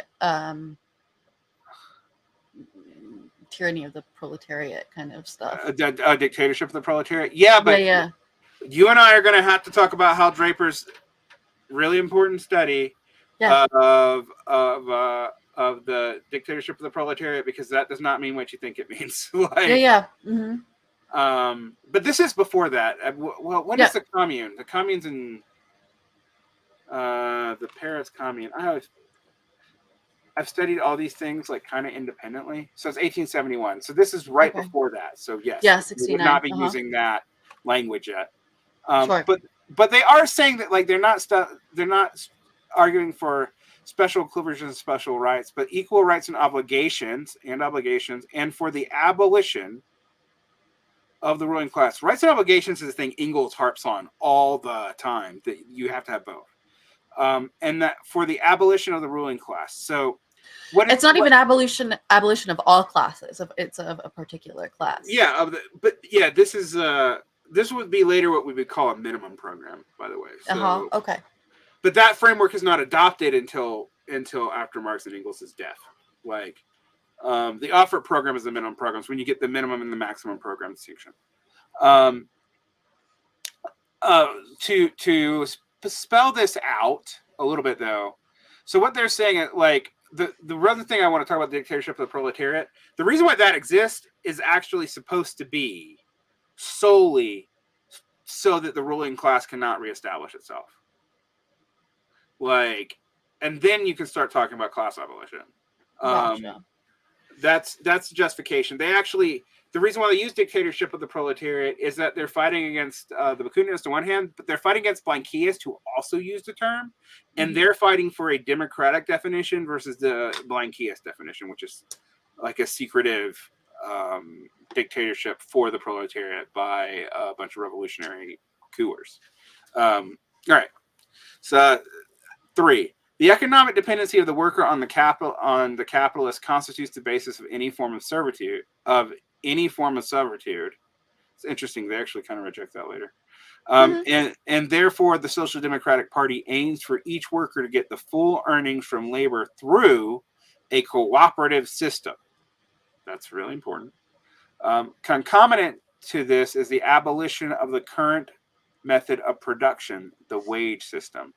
By the way, when people ask me what my problem is with market socialism, it's that even early on, wages are supposed to be abolished. You cannot you can justify markets, but you cannot justify wages. It's explicit, and this makes it very explicit. If Engels is saying that they should have forced the Lassalleans to accept the Eisenach program, that's part of what's being said here, is that you can't have wages in a labor market at all. Like, it's funny though, because later, once we get into once you get into the text of the Critique of Gotha, like the concept of labor tokens instead is it's like a big deal, but a minor one, which is secondary, like how that actually works. Like, right. Oh yeah. Well, I mean, Marx doesn't actually figure out how it actually works. Like, no, but again, it's like still in, contrast with wage. Well, it's interesting because it's that when we talk about like people who want to justify calling China socialist, for example, and I point out there's a wage market and there's competitive wages. Yeah. And that wasn't even necessarily true for the USSR. Yeah. And depending on which time period you're talking about. And when people are like, oh, well, Marx thinks that there should be like compensation for like your skill set. I'm like, no, he doesn't. He actually explicitly says the opposite. Sorry. Right. And I was confused about that for a minute too.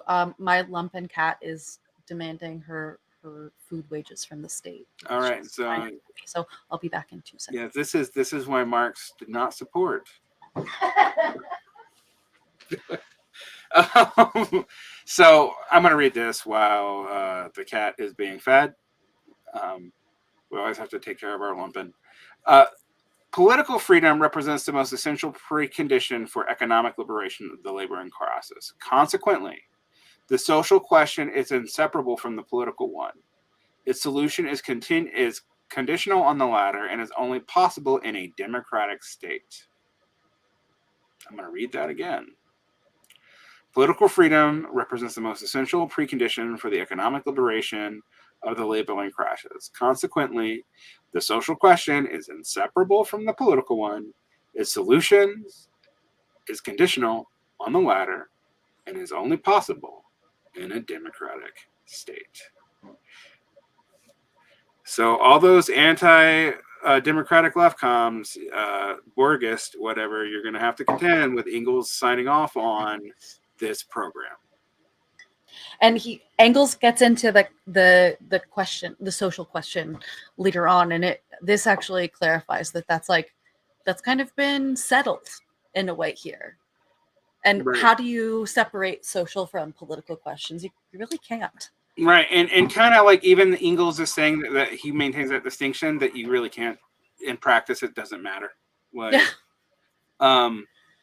Which I think is interesting because this is a problem for later Marxist, actually existing socialist societies. Like, if you go back and look at like what Engels and Marx are endorsing here, mm-hmm. It is very hard to square with the view of the dictatorship of the proletariat as like some kind of suspension of political freedom for everybody. Draper argues, for example, that it's basically only a suspension of the political freedom of the ruling class in so much that they do not give up being the ruling class. Even when, according to Draper's reading, even if they give it up and become workers at that very moment, they're now part of it. Like, sure, it's a weirdly like equalizing mechanism in that way, right? Like, which is, I think what becomes a problem, and this is a problem later on, is the revolutions don't happen in places that have large proletarian bases. They happen in places with large peasant bases. Mm-hmm. And that's a problem for this. Because the dictatorship of the proletariat and peasantry, at least in the Soviet Union, becomes the dictatorship of the proletariat. And that leads to all kinds of stuff during the Civil War and during the purges. But back to this. Considering that the political and economic liberation of the working class is only possible if the struggle is conducted under common unified principles, the Social Democratic Workers' Party is adopting a unified organization, which nevertheless allows each individual member to assert influence for general welfare. That's interesting. So this is kind of where the soft democratic centralism of the Second International comes from. So it's like, we hold principles. If you're a member of the party, you adopt them. But if it's not part of the principles, you have freedom of conscience for the general welfare of the public. And you also have a democratic say in those principles. So you might not win, but you have a say. Sure. All right. Considering that the liberation of labor is neither a local nor a national, but whether a social task, these distinctions are really important, and they're dropped by later Marxists, and this maddens me to no end. Engels really insists on this in the Erfurt critique when we get to that. Cool. Encompassing all countries with a modern form of society, the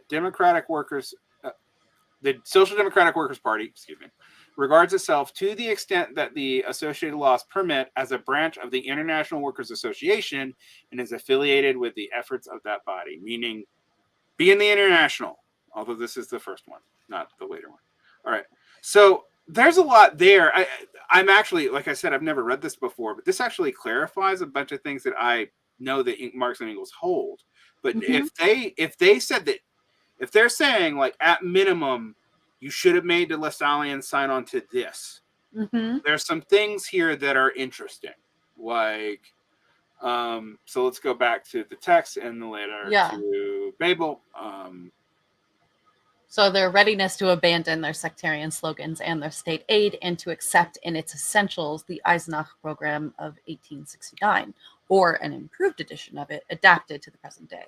Yeah, so you get you also get the feeling that Engels is like, look, even the Eisenach program's not perfect, but at least it's that's like the closest thing to what we hold to. Yeah. Our party has absolutely nothing to learn from the Lassalleans in the theoretical sphere, i.e., the crux of the matter where the program is concerned. This is interesting. The program for Marxists is theoretical. It is not a platform plank. It's not just stuff you do. It is your orientations. I think when a lot of people think of programs now, they think it's like the policy planks. That's not what a program was. Right. Or some sort of action plan. Yeah. Right. It is an action plan. Like, there are things you have to do, but like, it's not just immediate demands.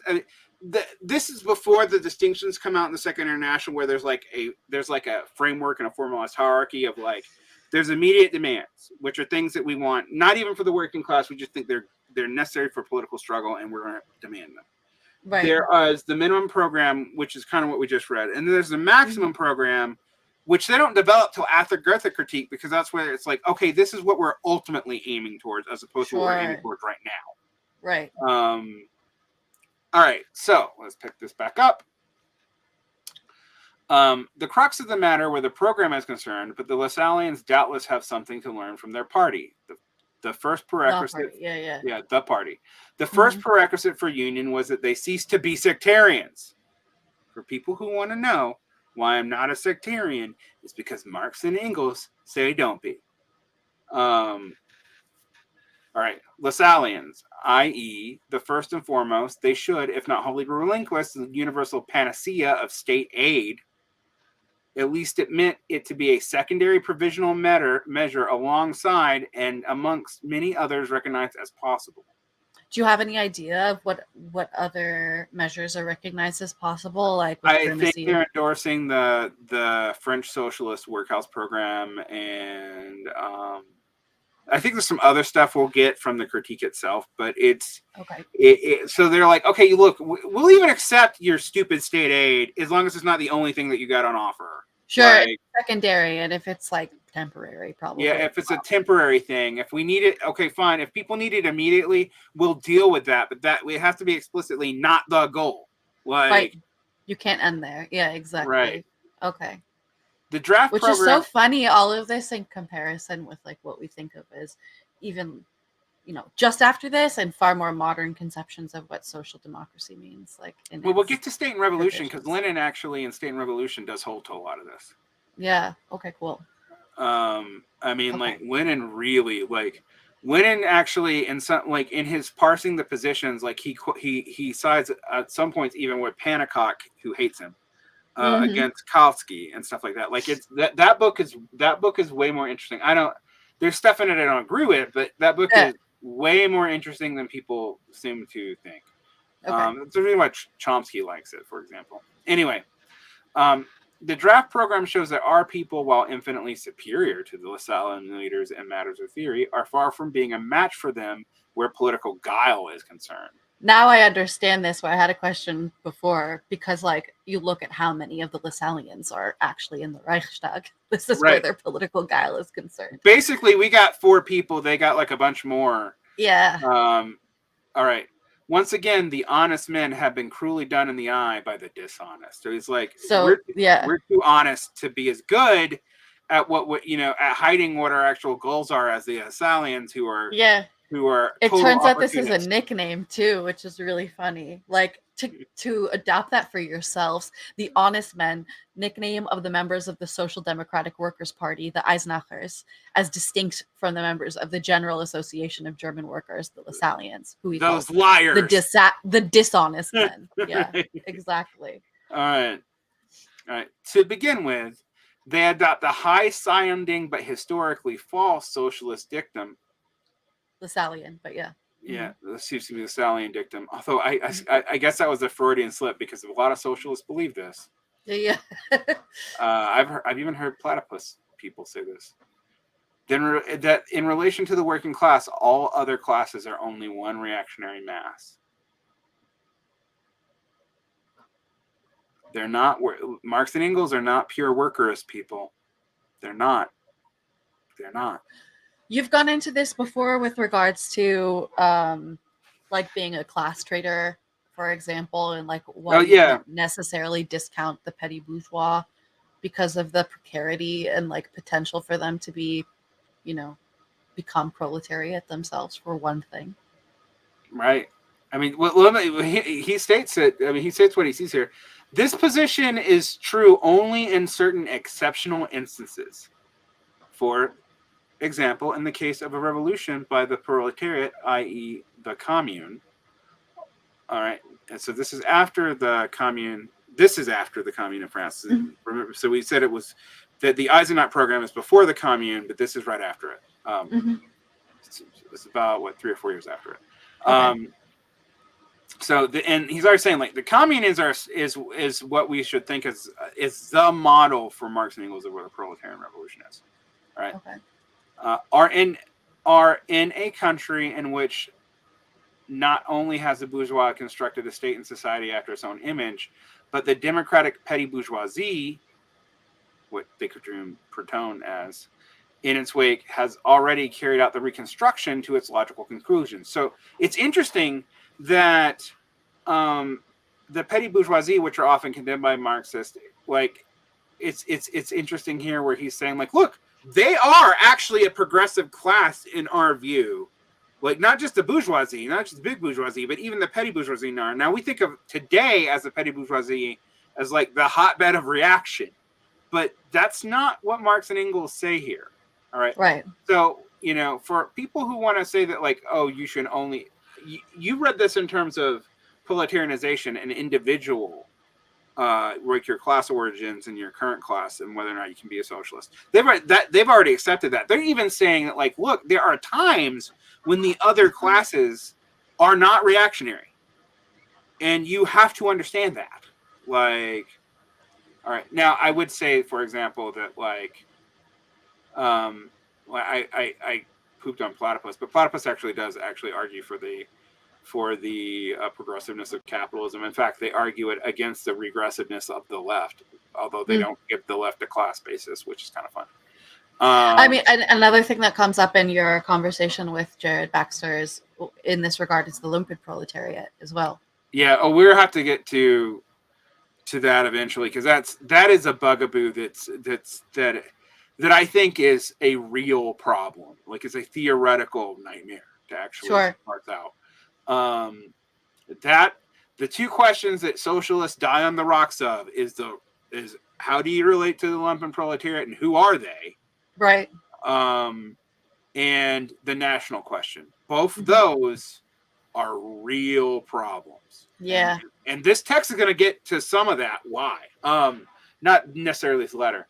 If, for instance, in Germany, the democratic petty bourgeoisie were a part of a reactionary mass, how then could the Social Democratic Workers' Party have gone hand in hand with the People's Party for years on end? Why are they fighting with the Republicans in the United States? Like, how could the Volksstaat derive virtually all its political content from the petty bourgeois democratic Frankfurter Zeitung? That comes up in other letters. It's actually interesting. I've talked about the Frankfurter Zeitung before.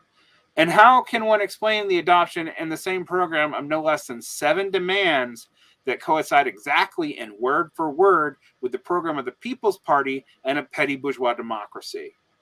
I mean the 7 political demands, 1 to 5 and 1 to 2, of which there is not one that is not bourgeois democratic. So here's the footnote from that. It's a 1 to 5 and 1 to 2 of the demands are a reference to the following articles of the draft Gotha program. The German Workers' Party demands as the free basis of the state, 1. Universal, equal, and direct suffrage by secret ballot for all males who have reached the age of 21 for all elections in the state and in the community. 2. Direct legislation by the people with the right to initiate and to reject bills. 3. Universal military training, a people's militia in place of the standing army. Decisions regarding war and peace to be taken by a representative assembly of the people. 4. Abolition of all exceptional laws, in particular the laws on the press, association, and assembly. 5. Jurisdiction by the people's administration of justice without fees. The German Workers' Party demands as the intellectual and moral basis of the state, 1. The universal and equal education of the people by the state, compulsory school attendance, free instruction, and 2. Freedom of science, freedom of conscience. Yeah, these are all like these are all kind of your average liberal bourgeois demands, bourgeois more or less. And Engels is saying, like, yeah, they're good. Also, like, yeah, they're good. Certain people who don't want to pay attention to that. So even though our friend Ben got hit with the prior paragraph, but is praised in this one. Anyway. That was about state aid for people who didn't get it. All right. That was also my little reference to like what a difference like social democrats of now and then. Yeah. Yes. Yeah. Second, the principle that the workers' movement is an international one is, to all extents and purpose, utterly denied in the respect of the present. And this by men who, for the space of 5 years and under the most difficult conditions, upheld the principle in the most laudable manner. Meaning, like, by journeying with the Lassalleans, the Social Democratic Workers' Party is giving up its internationalism. And it was the one thing that was unique to it, and the one thing that you guys sacrificed for. You went to prison for it. You got banned for it. Like, yeah. why would you give it up now? Yeah. Like, the German workers' position in the van of the European movement rests essentially on their genuinely international attitude during the war. Now, what war are we talking about? The Franco-Prussian War of 1870 to 71. Right. No other proletariat would have behaved so well. I do think it's funny that they're like, our proletariat's internationalist, and that's why they're special. But no other international proletariat would be so international. Exactly. I thought that was really funny too. Yeah. But anyway, I mean, I don't doubt it. I just always like this. When people are always complaining about American socialists, and I'm always like, you know what? There are a couple of socialist parties that voted the right way in 1814, and you know which ones they were? Russia and the United States. And that's about it. And I'm like, I don't say that as a point of pride. I don't give a shit about being an American, but I just want to, like, when you just think like Americans are uniquely backwards, well, yeah, the Socialist Party of America is a shit show for a lot of the time, even in its heyday. Yeah. At the same time, it actually takes the right position in World War One. So funny. Just want to point that out. Americans are still backwards on their reception to mayonnaise. Yeah, well, I mean, us and Colombians, but just saying. The Dutch are like years ahead of us. Yeah. Anyway, no other proletariat would have behaved so well. Yeah, no other proletariat would have behaved so well. And now this principle is to be denied by them at a moment when everywhere abroad, the workers are stressing it all the more by reason of the efforts made by governments to suppress every attempt at its practical application in an organization. And what is left of the internationalism of the workers' movement? The dim prospect, not even of subsequent cooperation amongst European workers with the view of their liberation, but of a future international brotherhood of peoples, of your peace league of bourgeois United States of Europe. Which sounds really weird. The League of Peace and Freedom, a pacifist organization set up in Switzerland in 1867, which with is the active of the League of Nations. It's where the League of Nations really comes from, and then the UN really comes from. And with the active participation of Victor Hugo, Giuseppe Garibaldi, and other Democrats. The League asserted that it was possible to prevent wars by creating the United States of Europe. Its leaders did not disclose the social sources of wars and often confined anti-militarist activity to mere declarations.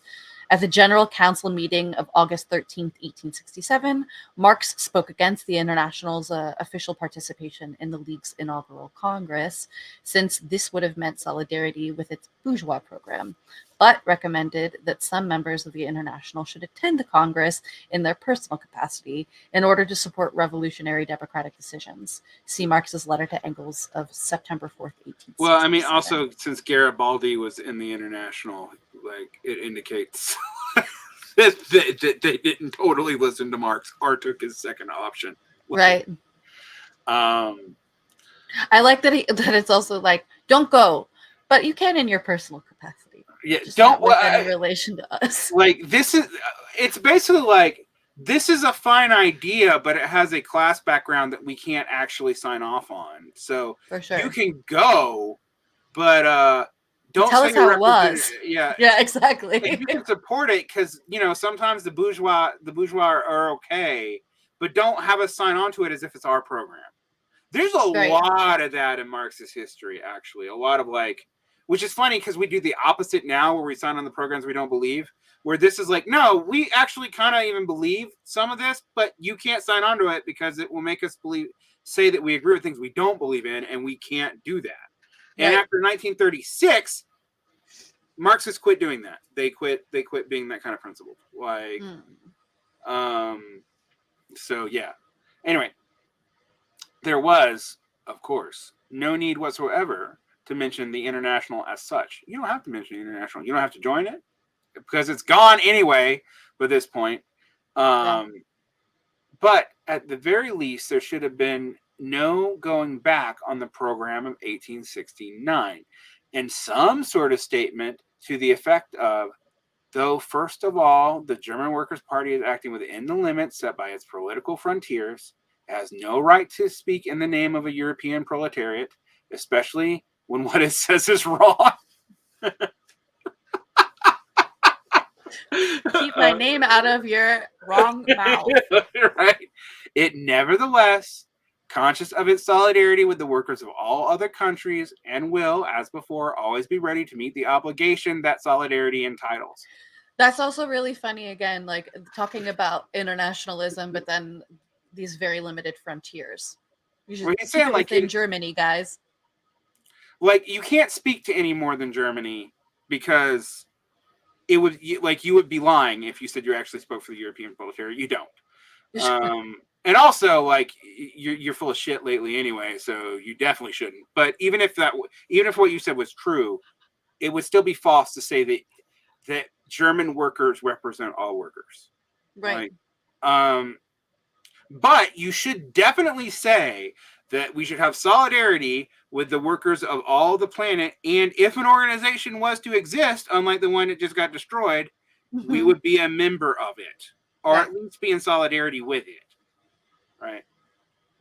Such obligations, even as one does not definitely proclaim or regard oneself as part of the international, consist, an example, in aid, abstention from blacklegging during Which strife. is being a scab, Yeah, basically. scabbing. Yeah. If you look up blacklegging, you get a lot of ads from Amazon for blackleggings. So I don't recommend it, but just take my word that it's scabs.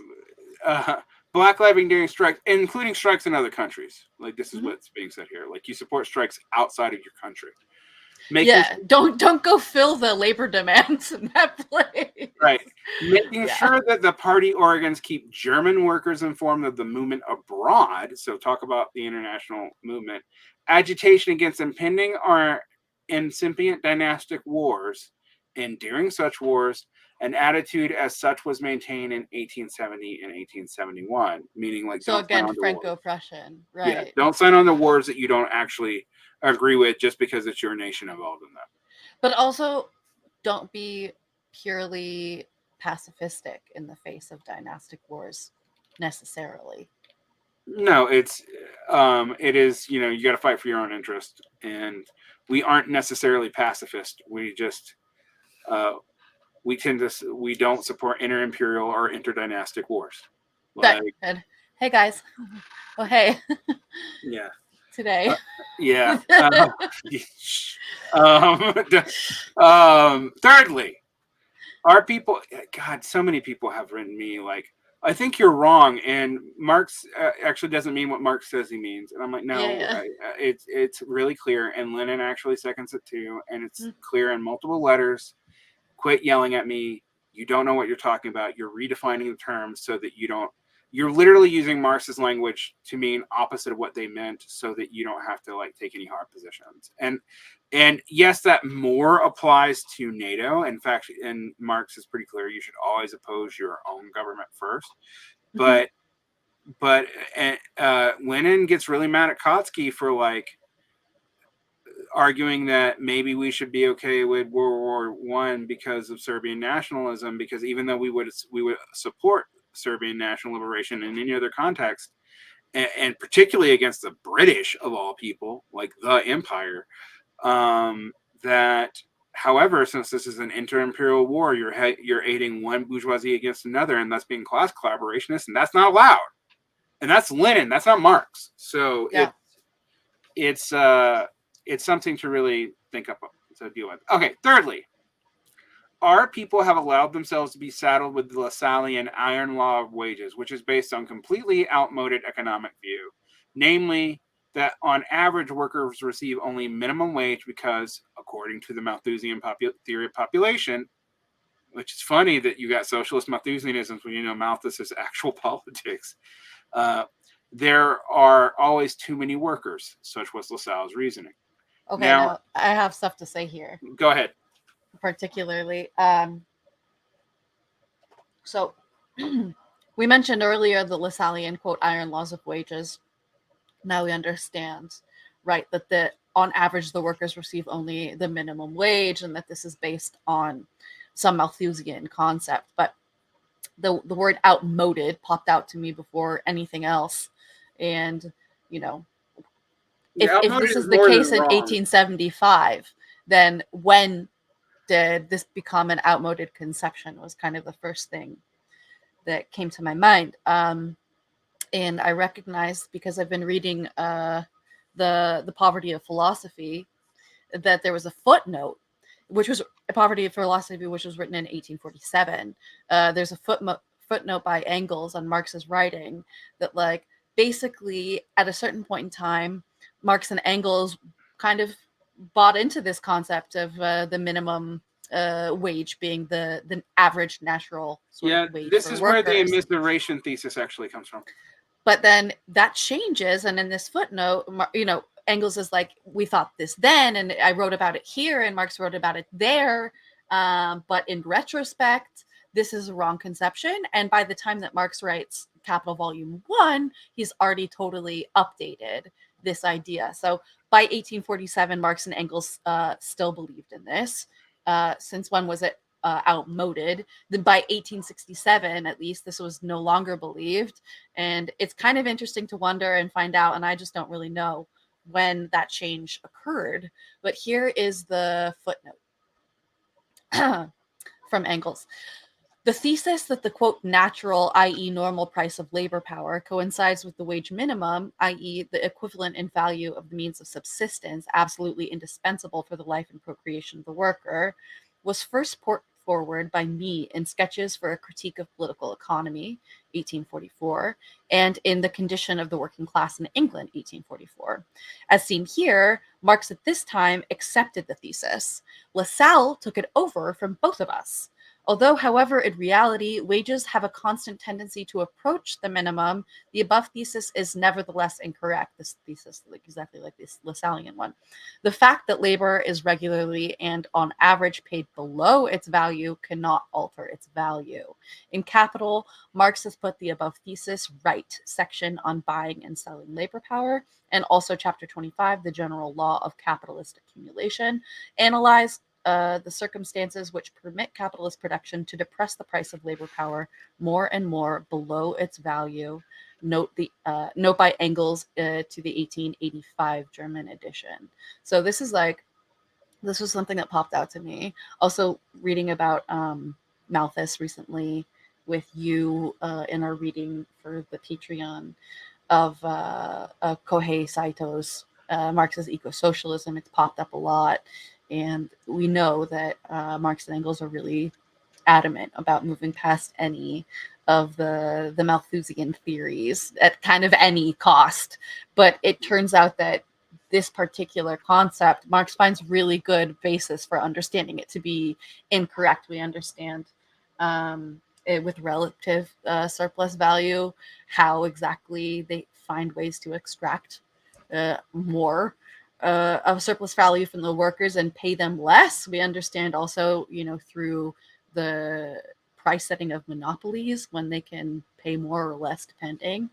And there's just a general elasticity here that means that the wages will move close to the minimum wage, but also beyond it whenever possible, unless there's some law put in place by a government. So I just thought that was really interesting. I mean, it's interesting because the tendency for wages to fall to subsistence level was something that Marx actually says happens and actually goes even lower than Lassalle would say. But also that there's other tendencies that push it in the other direction all the time. Exactly. So it's kind of like in a metabolic state. Whereas, and he bases this off of he says that one, Lassalle doesn't understand Ricardo, and two, this is one of the only things that physiocrats are right about. So it's kind of funny. And what I find interesting for those of you who want to understand this in Marxist debates, and Jordin, I think this will kind of answer your question. Mm-hmm. And under this theory in the 1850s, if you read Marcel Mousteau's book on the young Marx, he goes into the fact that Marx, under his view of his understanding of early Ricardo in the immiseration thesis, thought that the next depression was going to lead to a revolution because everyone was going to be pauperized. Because you're going to hit subsistence levels and it's going to not work. He discovers in realizing that doesn't happen in the 1850s, that his political prediction is wrong. Mousteau thinks that that's part of what prompts him to write Capital in the first place. And he meant it speculative, but it's based off letters in the Mega. So it's an interesting thing because that kind of fits this trajectory of something happening between 1848 and 1860 that radically changes Marx's view, and that he works it out in Capital. So I think that's really important. Whereas there are many people who think that they understand the tendency of the rate of profit to fall, and notice that iron law wages is a tendency of the rate of wages to fall, not a profit to fall. And that even in the tendency of the rate of profits to fall, there are counter tendencies all the time, as worked out by Marx himself and Grossman, etc. Whether or not you believe in crisis theory, whether or not there's a final crisis of this tendency, is kind of a question. But the idea that wages prompted through immiseration is rejected by Marx in the 1850s. First, because the revolution he predicted didn't happen. All right. And like, he really did think that the pauperization of the German and French and English working classes was going to lead to a revolution in at least one of those countries. Right. And it didn't happen. So he was left trying to figure that out. Right. And like, we don't have a smoking gun that's what causes capital. Like, there's a lot of things that cause capital. Like, Draper also talks about like the evidence that Marx wanted to write this understanding of bourgeois society that was going to be like 6 volumes long and go into a Marxist theory of the bourgeois state and all that stuff. I really wish we had, honestly. Right. Better arguments about class. Right. Yeah. But whether or not proletarianness is dependent on productivity is very unclear. And like, but I think it's really important to note that that's a major shift. But it's fair to think that like LaSalle's reading of Ricardo was at one point copacetic to Marxists, but he holds on to it, and that's what they're judging him for. Like, yeah. Look, you hold on this Ricardo reading of Malthus, right? And you hold on to this Malthian population law, which I think Ricardo was trying to reject, and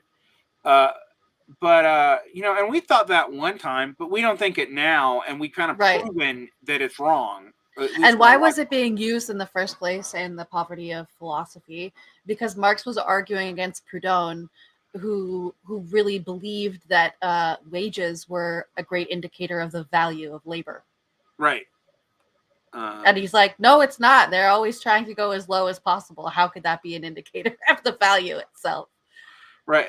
It's interesting because it means that some of Marx's categories have reincorporated Proudhon stuff that he critiqued earlier, and people who often read Marx out of order or argue that Marx is...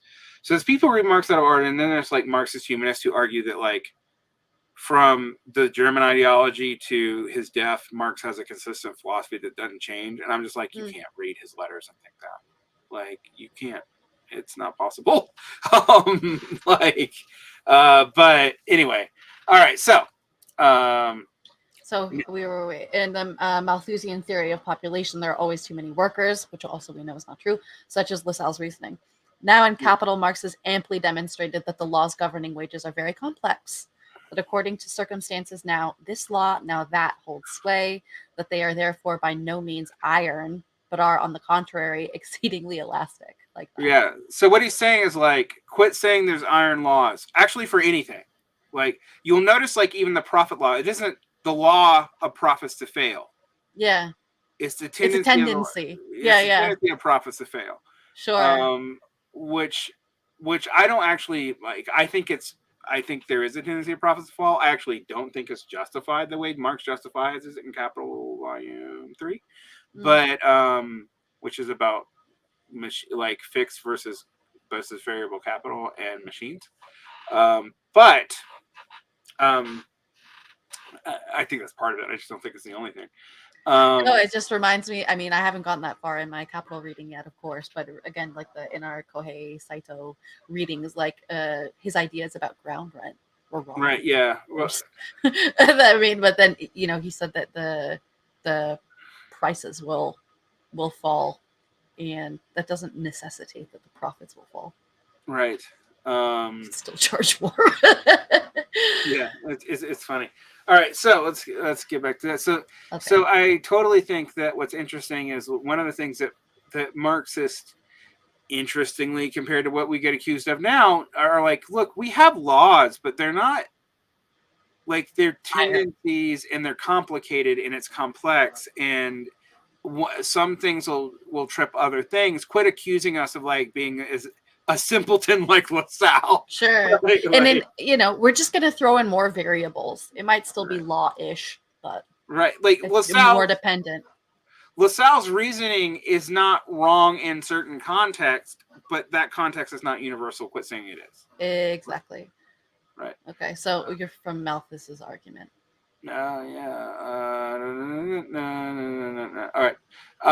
Malthus's argument, which upon the law LaSalle derived from him and Ricardo, whom he misinterpreted, is based as the argument appears, for instance, on page 5 of the Arbiter Lesser book, where it is quoted from another pamphlet of Lassalle's. What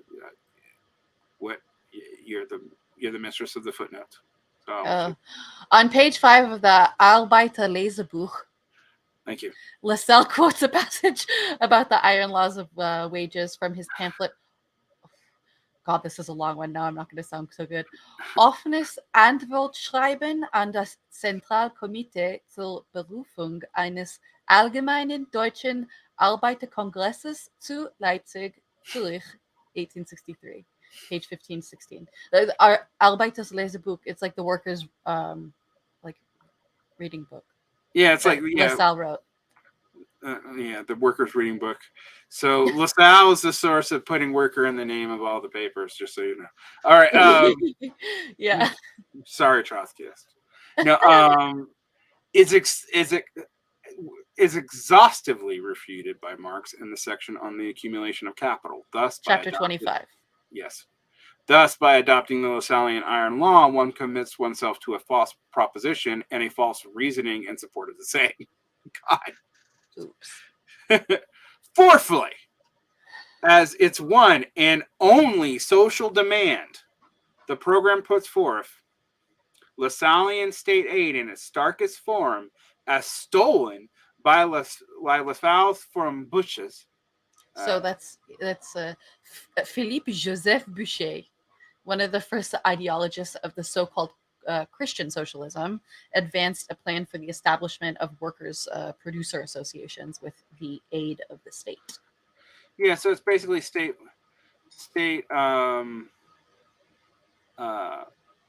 I said it Bushes. I did not realize that was. Yeah, it's French Boucher. I wouldn't have known that otherwise. And he actually is like the inventor of Christian socialism. So, and of state aid, turns out.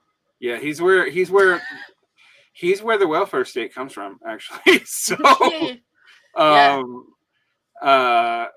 so just so you know, he was a member of the Saint-Simon Society.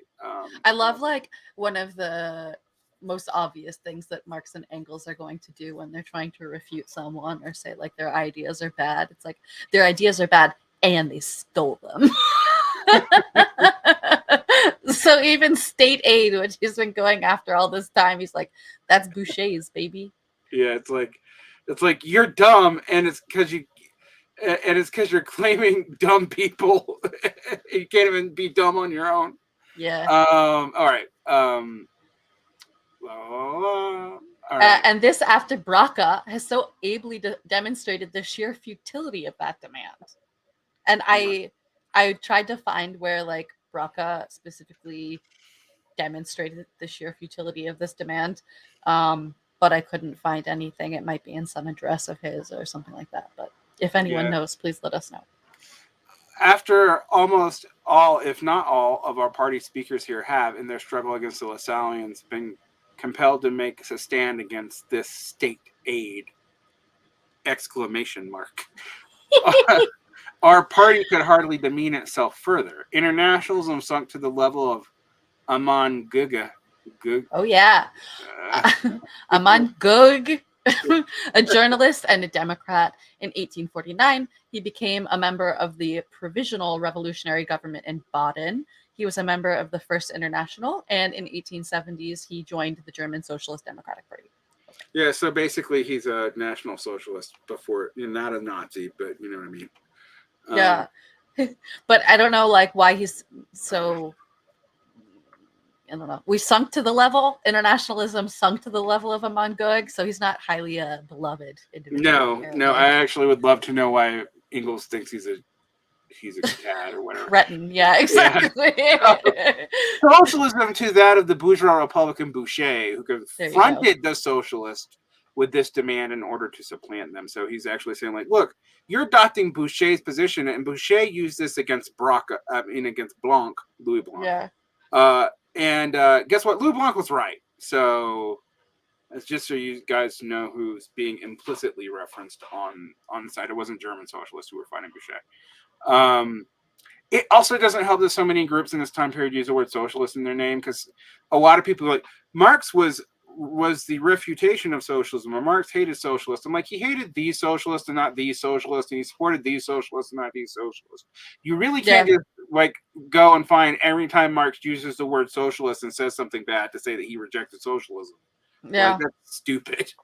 The other thing that I had on Boucher was that his ideas were influential during the Revolution of 1848 and the Second Republic, a period in which he served briefly as the first president of the National Assembly. So no, interesting. He's a politician as well, yeah. Okay, but state aid in the Lassallean sense of the word is, after all, at most one measure amongst many others for the attainment of an end here lamely described as paving a way for the solution of the social question, as though in our case there were still a social question that remained unsolved in theory. This is going back to the program that we read earlier. Right. Mm-hmm. Thus, if you were to say the German Workers' Party strives to abolish wage labor and hence class distinction by introducing cooperative production into industry and agriculture and on a national scale, and it is in favor of any measure calculated to attain that end, no Lassallean could possibly object. That's like the ultimate minimum program. Right. Which, by the way, means there are no wages. I want you guys abolish wage labor. A wage to get rid of class is a non-negotiable. It's not markets, people. It's wage labor. Not that I'm okay with abolishing markets too, but it's not, markets aren't the first thing you have to abolish. But if you still have wage labor as the primary organization under your thing, you are not achieving socialism by this metric. I am sorry, it's non-negotiable. Well, that's also another thing that comes up pretty explicitly in Capital, is like class as such existed in a very different way in feudal times, but class as it is now, and the classes that we have when you're talking about proletariat and bourgeois and all of that, that comes specifically from the means of production being privatized and taken by particular individuals who become the bourgeois, and the wage labor creates the proletariat. So if you want to get rid of those class distinctions, then you have to get rid of the wage labor. If you want, like, dialectically, then that's the fucking negation of litigation. Right. Now, this next line is something syndicalists really like, so I'm going to bring it up because other Marxists reject it. Fifthly, there is absolutely no mention of the organization of the working class as a class through the medium of trade unions. And this is of the utmost importance. This being the proletariat's true class organization in which it fights its daily battles with capital, in which it trains itself, and which nowadays can no longer simply be smashed, even with the reaction at its worst, as presently in Paris. What's going on in Paris in 1870? Bonaparte. There you go. All right. Considering the importance of this organization as likewise assuming in Germany, it would be, in our view, be indispensable to accord it in the same mention in the program, and possibly to leave some room for it in the organization of the party. And it's just not mentioned whatsoever in the Gotha program. Yeah, just like you don't mention labor unions once. Yeah. And labor unions are the way that we already organize ourselves. They are our government. Now, labor unions are very different back then than they are now, which is when people always like we have to fight for rank and file stuff like they did in 1934, and I'm like, the laws are completely different, and labor unions were borderline illegal before then. So, yes, it's very different. But anyway, all right.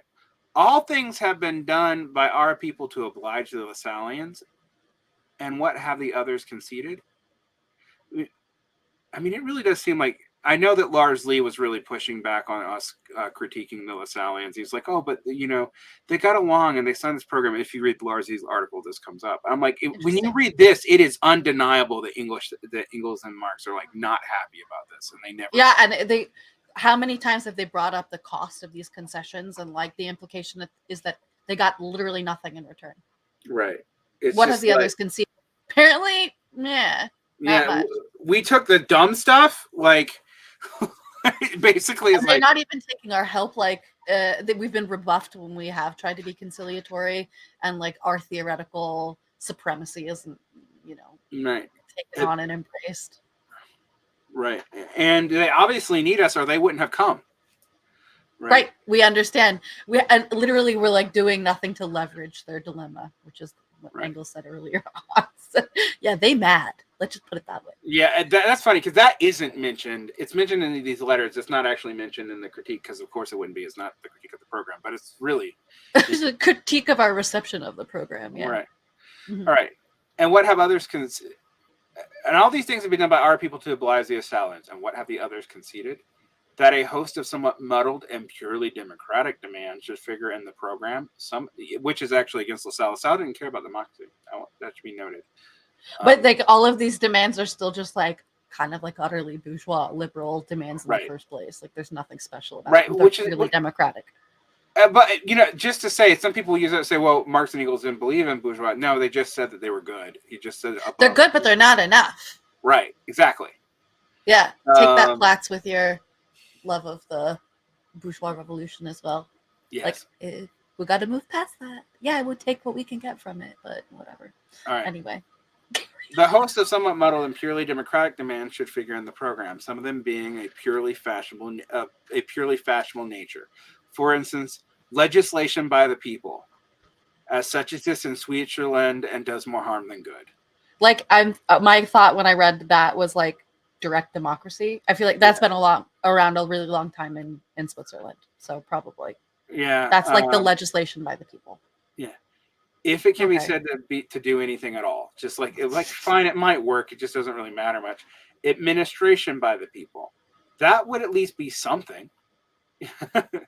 Now I'm curious the semantic difference here between like legislation and administration. He also thinks that legislation should be the people who actually implement and perform the laws. So that you vote for an army, you serve in it, you administer it, you're in control of it.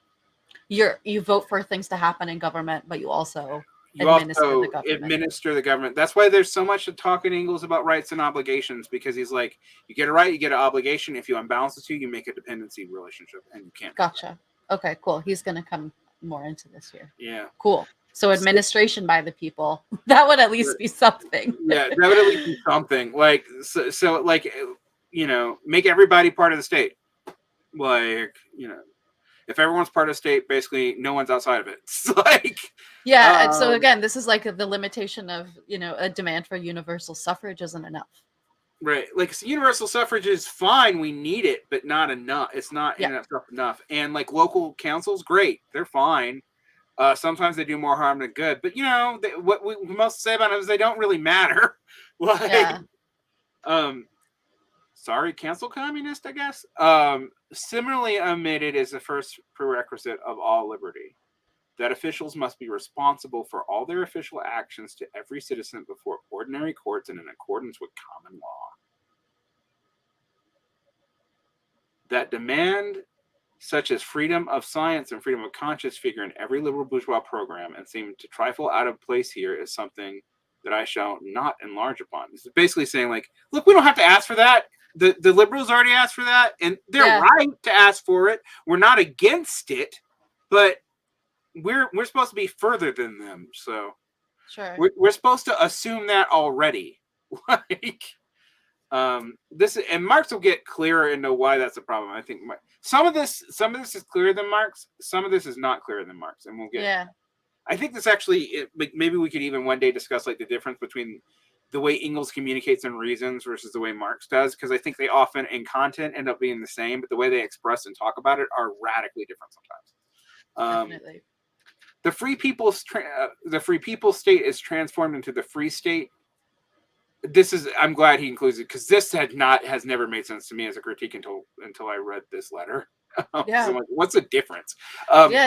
Grammatically speaking, a free state is one in which the state is free vis-a-vis its citizens. A state, that is, with a despotic government. All the palaver about the state ought to be dropped, especially after the commune, which ceased to be a state in the true sense of the term. How is that? How did the commune stop being a state? Because there was no distinction between citizen and non-citizen, and there's no distinction between functionary and citizen. So there's like, Gotcha. Perfect. you don't have a standing military and all that other stuff. Like it's all militias. Everybody does everything. You don't have a class of people who are the police. Believe it or not, you know who's actually going to explain this the clearest? It's Lenin. Lenin's going to do it in State and Revolution. Cool. He's really going to pick up, like Lenin's going to really develop this out, like by painstakingly. It was reading State and Revolution, honestly, that made me like go. I've always loved the critique of the Gotha program, by the way, for people who don't know, is my favorite critique. But I was often informed of its understanding by people like Karl Korsch and stuff like that. When I read State and Revolution for the second time about 5 years ago, I came with a completely new appreciation for the critique of the Gotha program, but I came a lot more mad at the way everyone approaches this text to like justify the things they want by misquoting it or like falsely contextualizing it when a lot of the context is here. Like, so anyway. The People's State. The People's State, blah, blah, blah, blah, blah. Where am I at? The People's State. The People's State has been flung in our teeth ad nauseum by anarchists, although Marxist anti-Perdue peace and after it, the Communist Manifesto declare outright that with the introduction of a socialist order of society, the state will dissolve and disappear. So this is basically like, shut up, anarchists. We don't even disagree with you. Like, we don't like the state either. Okay? Like, but we can't do that yet. Yeah. Just be patient. Yeah. Now, it's not going to disappear tomorrow, but it's also going to stick around much longer if you don't help us out. Right. Now, since the state is merely a transitional institution of which use is made in the struggle in the revolution to keep down one's enemies by force, it is utter nonsense to speak of a free people's state. Now this is a change. This is a change after the commune. So long as the proletariat still makes use of the state it makes use of it, not for the purpose of freedom, but for the purpose of keeping down its enemies. And as soon as there can be any question of freedom, the state should cease to exist. Damn. But that's what I said, though. That's what Marx and Engels are implying. Like, you got to fight the bourgeoisie, but once they've been incorporated, like you've defeated them or they've joined you, yeah, you're done. They're not going to reestablish themselves, then you have no need for that. Yeah. Okay. And now, also, like, I would say, the standing army issue here, it seems to play into in terms of keeping your enemies down, because they could be external enemies as well as internal right. But ones. They're really worried, just like the liberals were in 1870. The socialists are in the 19th century really worried about a standing army. Actually, it is something they really are concerned about, and it's something we later totally give up. We would therefore suggest that Gemeinwesen. Yeah, not Weisen. That's not an I. That's an E. That's just an A. I know that. All right. Here he has, and I say he, but like whoever edited this put it in brackets commonality, but it can mean community as well. Yeah, I would actually have translated that as community, but I guess they don't want to be seen as communitarians. Community, no, yeah, exactly. Go ahead. To be universally substituted for the state. One of the things I want to point out to people that like governance isn't what's going away. That when Marx talks about the universal administration of things, he's talking about like there's still governments, there's still administration. What there isn't is class distinctions and class hierarchies. And the state existing actually requires some part of the surplus to be used for a certain category of people. Thus, that requires a actual and real material class to exist. Sure. Might not be the capitalist, but it's a class. There's no need for the state to stand above the people or apart from it if it's administered by everybody. The people themselves. Yeah. So if everybody is the state, there is no state effectively. Yeah, it becomes a totally like useless category. Right. Okay. Which is something to think about. We're not talking about the end of governance, and I want people to understand that. Yeah. And again, like the useless category, it's not that it just like it dissolves in like some fantastical magical way. Like you said, really simply, if everyone is the state, then there's no need for a term state. All you have is just the community itself. That's the dissolution. Right. Which, remember, the goal is to like kind of return back to primitive communism, not in this lapsarian way, because you can't. They don't think you can. And also, they don't think that primitive communism is all good either. By the way. Right. Well, it's too agrarian. We want the forces of production. Yeah, it's like people starve. Also, it's kind of oppressive in way. Like there's stuff that like Marx and Engels, like a lot of people accuse them, like, oh, you're trying to lapsarian, trying to go back to the before the fall. And I'm like, no, they're not. They're not trying to go back to primitive communism. They think that actually, yes, our basic nature, our being is communistic. We know that because before the development of agriculture, we were basically community bands, and at least within those bands, there was common property. But there's a lot of shittiness before agriculture. Sure. So that's what we're trying to get away from. That's what they mean. This is like also another point where, like, sorry, not sorry, but there's a reason that they care about dialectics, like Hegelian dialectics, because it moves you forward. There's a forward movement. You're not just going to go back. Like the negation of the negation here with regards to having something like primitive communism is taking the good parts with the good parts of our modern forces of production and just getting rid of alienation in a lot of ways. Even if you aren't a dialectician, even if you aren't a Hegelian, as a person who is utterly fascinated with the analytical Marxist, and I am, yeah. I've never been one because I've always said, like, you cannot understand what Marx is doing. You don't exactly, and you don't have to buy into it 100%. You don't have to think that it's applicable in anything. Whatever. But interpreting Marx without it, to me, is just like lying. It's right. And the opposite is not becoming like a Lysenko. You know what I mean? Right. We're not going to force the wheat to grow via dialectics. But if you want to understand what Marx is getting at, not just analyzing, any given moment, then you gotta have a minorist grasp of dialectics for that. I love this attack on inequality, man. You want to hit democratic socialists today. We'll get to that in a second. All right, so commonality, community be substituted for state. It's a good German word that can be very well do service to the French word commune. Yeah, so exactly. They're commonality, commune, community. All right. The elimination of all social and political inequity rather than the abolition of all class distinction is similarly a dubious expression. As between one country and one province and even one place and another, living conditions will always evince a certain inequity or inequality, which may be reduced to a minimum but never wholly eliminated. They actually talk about true equality is not possible. The conditions of alpine dwellers will be different from those of plainsmen. The concept of a socialist society as a realm of equality is one-sided French concept derived from the old liberty, equality, fraternity, a concept which was justified in that, in its own time and place, signified a phase of development, but which, like all one-sided ideas of earlier socialist schools, ought to now be since they produce nothing but mental confusion. and a more accurate way of presenting the matter has been discovered. This is why if I talk about egalitarianism, I talk about power egalitarianism, and I won't talk about any other type, because it's like, I don't believe we can be materially equal. And that's that come at us like, oh, you mean equal? Equal means the same. Well, a person without an arm and a person with an arm can never be equal. And I'm like, yes, okay, fine. In abstract equality is only useful before the law. I get it. I understand. And you know what? So does Marx. So shut up. Yeah, definitely.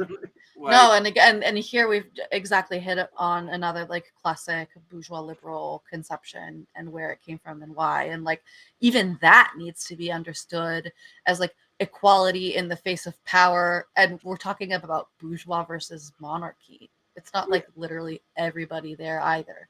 Well, there's two problems he has here. One is he's saying you can't make everyone's life the same. Rural people are never going to have the exact same life as urban people. Desert people never. As far as people that will never happen. However, you can't equalize the living conditions because of material reality differences. Yeah, because there's if nothing else, there's geography.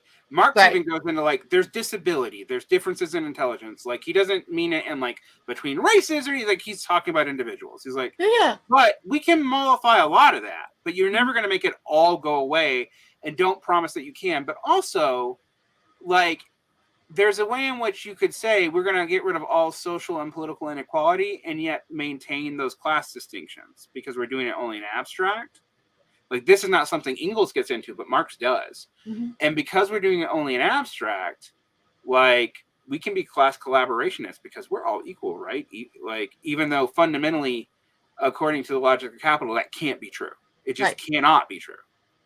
But anyway, I mean, that's what's going on here. Okay. Mm-hmm. I shall desist, although almost every word in this program, a program which, moreover, insipidly written, lays stuff open to criticism.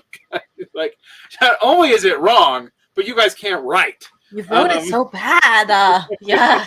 Insipidly written. It is such that, should it be adopted, Marx and I would never recognize a new party set up on the basis, and shall have to consider more seriously what attitude, public as well as private, we would have to adopt towards it. Basically, like, we can't be associated with this if you accept this as is, and sure. We might have to oppose you, like, both publicly and privately. Like, yeah. Which there will be differences again because of like the tactical elements of polemics, but you'll know. Yeah. The footnote here. Go ahead. No, I was going to say that Lars Lee wrote something in the Platypus Affiliated Society that our Socialist Republican Neo-Calcius friend liked. And I think it underplays this letter. Like, because it's like, oh, it puts, the good people of Gotha. And I'm like, yeah. And yes, a lot of those people, even though they started Lassallians, do end up Marxist. And ultimately, it seems like the good guys won out. But you are downplaying how mad they were. They were really mad. Like they were just like, look, we're gonna cut it with Lenin, our guy. I mean, Marx is already saying he's not our guy. God, it's bad. We gotta be associated with Lenin. Like, it's bad enough we gotta be left to that asshole. But he's not even being fully honest with us. Yeah. But LaSalle to you, oh my God. Like, but yeah, what's the footnote say? Footnote 11. On October 12th, 1875, Engels wrote to Bebel concerning this program that, since both workers and their political opponents, quote, interpreted it communistically, it is this circumstance alone which has made it possible for Marx and myself not to disassociate ourselves publicly from a program such as this. So long as our opponents, as well as the workers, continue to read our views into that program, we are justified in saying nothing about it. Yeah, so basically what they say is like, okay, you adopt the program, you took out the worst of the language, and the interpretation is closer to ours than theirs. Fine, we will not publicly break, but there's an implication that they did privately break, that they're like, but you gotta defeat these Lassallians within the party. You have to. Yeah, and Engels also mentions that like diplomatic silence earlier. Right, right. So totally. This is interesting because it does set up like a kind of attitude, like, yes, sometimes you have to accept some of this, but there has to be a line. And if they hadn't changed and reinterpreted this, they would have not have stayed. And that's interesting to me. And when we talk about Lars Lee article, I think he underplays that. I don't think he deals with that strongly enough. Curious. Anyway. Just a note for listeners, we're super close to the end, and there's very few more notes to read. Yeah, don't worry. We're at hour 3. We're almost done. I warned you, Jordin. You can thank us later. Wait till we get into the actual text because we have to read that even closer. Oh yeah. Although there's not as much historical rambling and it goes on. No, this is the whole point, right? Exactly. Right. We did our homework first, so we can get through that in not a speed read or anything, of course, a close reading, but now we'll have the basis for understanding the context. Remember that abroad, we are held responsible for any and every statement and action of the German Social Democratic Workers' Party, i.e. by Bakunin in his work Statehood and Anarchy, in which we are made to answer for every injudicious word spoken or written by Liebknecht since its inception of the Demokratisch Wochenblatt, the Democratic Weekly, a German workers' newspaper published in Leipzig from January 1868 to September 1869. It was edited by Wilhelm Liebknecht. The paper played an important part in creating the German Social Democratic Workers' Party. In 1869, at the Eisenach Congress, it was made the central organ of the party and became known as the Volksstaat. Marx and Engels were among its contributors. So that's a precursor to Volksstaat. people imagine that we run the whole show from here being London. Whereas you know as well as I do that we have hardly ever interfered with in the least with the internal party affairs. And then only in an attempt to make good, as far as possible, what we have considered to be blunders, and only theoretical blunders at that. Like, we don't even comment on what political mistakes you make. We Do only you have comment any on your idea? political things. Right. Do you have any idea what their interferences were? I don't. I know I've read some stuff about like them making mistakes actually politically, and who they worked with in Switzerland. I've read some stuff about them getting mad at them for almost taking a position in government. Not outside of the legislature. I don't have any problem with the legislature. And there's multiple times where Marx and Engels gets mad at them for supporting taxes or tariffs, like, which is interesting to think about for socialists. But the reason why is they didn't want the tariffs to go to the Prussian state for expanding the Prussian Empire. So, Easy peasy. Which, by the way, which is why socialists who support giving more money to the military are bad. All right. But as you realize, the program marks a turning point which may very well force us to renounce any kind of responsibility in regard to the party that adopts it. Meaning, it's so bad we can't deal with the repercussions for this. Like, look, we can't have the Bakuninites going after us all the time for this. Right. And that includes our party or any new party that might arise from this. Yeah. So there you go. Generally speaking, less importance attaches to the official program of the party than to what it does. Programmatists, listen to that. Generally speaking, less importance attaches to the official program of the party to what it does. But a new program is, after all, a banner planted in public, and the outside world judges the party by it. This is like almost exactly word for word what Marx said in the letter to Braca in the same point. Yep, so they were definitely of one mind on this. Yeah. Hence, whatever happens there should be no going back, as there is here on the Eisenach program. It should further be considered what the workers of other countries will think of the program. What impression will be created by the genuflection on the part of the entire socialist proletariat before Lassalleanism? Meaning, like, hey, this is about more than you Germans, you idiots. Like, I am moreover convinced that a union on this basis would not last a year. Well, he ends up being wrong about that, but whatever. Are the best minds of our party to descend to repeating parrot fashion Lassallean maxims considering iron law wages and state aid? No, they don't end up doing that, actually. Better not. I like to see you, for one, thus employed. Meaning, like, if you're going to sign on to this Bebel, you better fight this.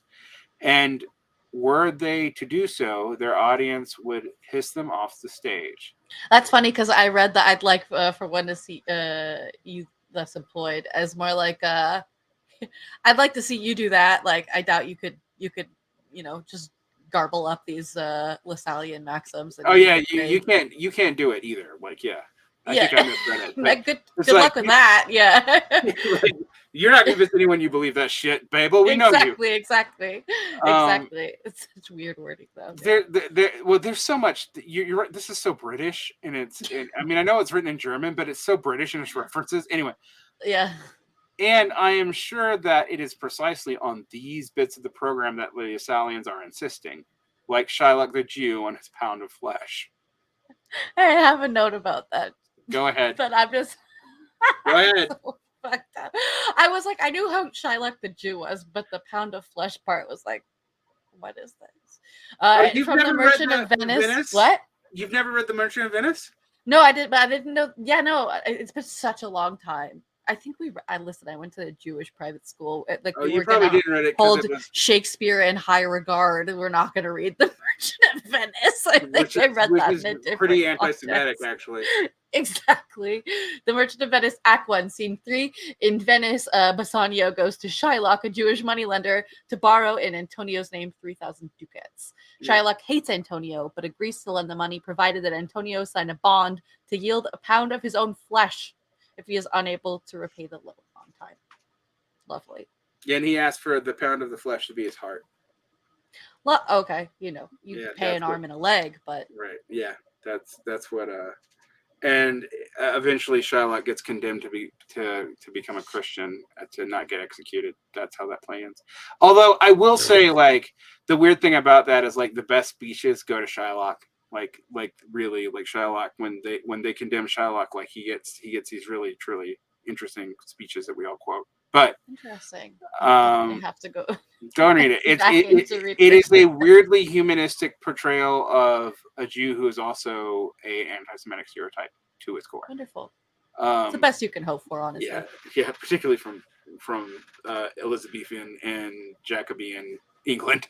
But anyway, the split will come, but they will have made honest men again of Hasselmann, Hassenklaver, Tolka, and co. Meaning, like, we're going to take them back into our party. Right. Yeah. We shall emerge from the split weaker and the Lasallians stronger. Our party will have lost its political virginity and will never again be able to come wholeheartedly against the Lasallian maxims, which for a time it inscribed on its own banner. Fair and enough. Then, should the Lasallians again declare themselves to be the sole most genuine workers' party and our goal and our people to be the bourgeois, the program will be there to prove it.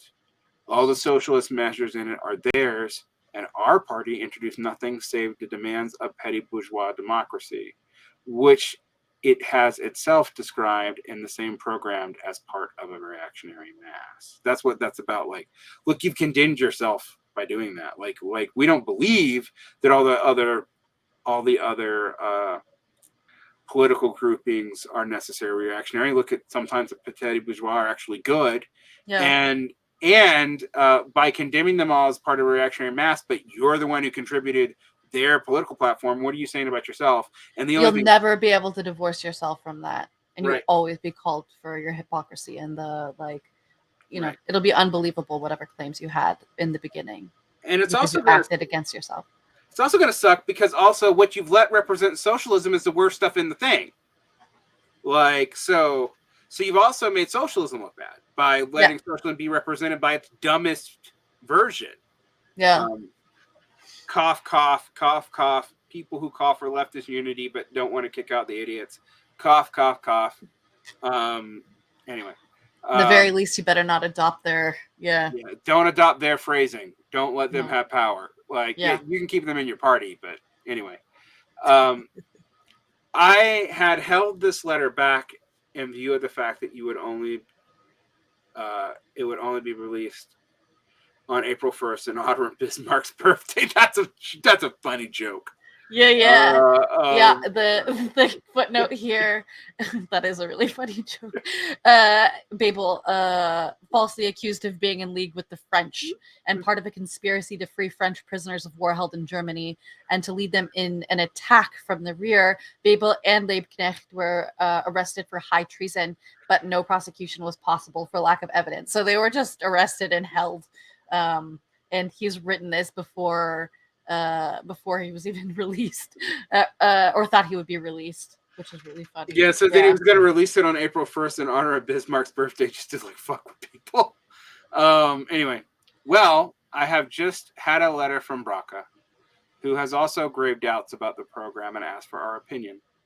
I shall therefore send this letter to him for forwarding so that he can read it without my having to write a whole thing over again. That's so cute. Oh my God, you had to physically write these things. You couldn't just copy them or send a copy or whatever. Yeah, I was gonna write it and I was gonna send it to him first and then ask him to send it to you.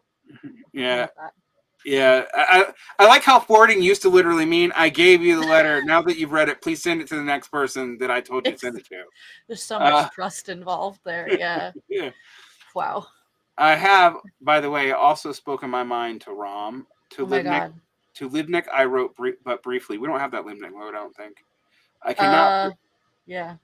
I cannot forgive his not having told us a single word about the whole business.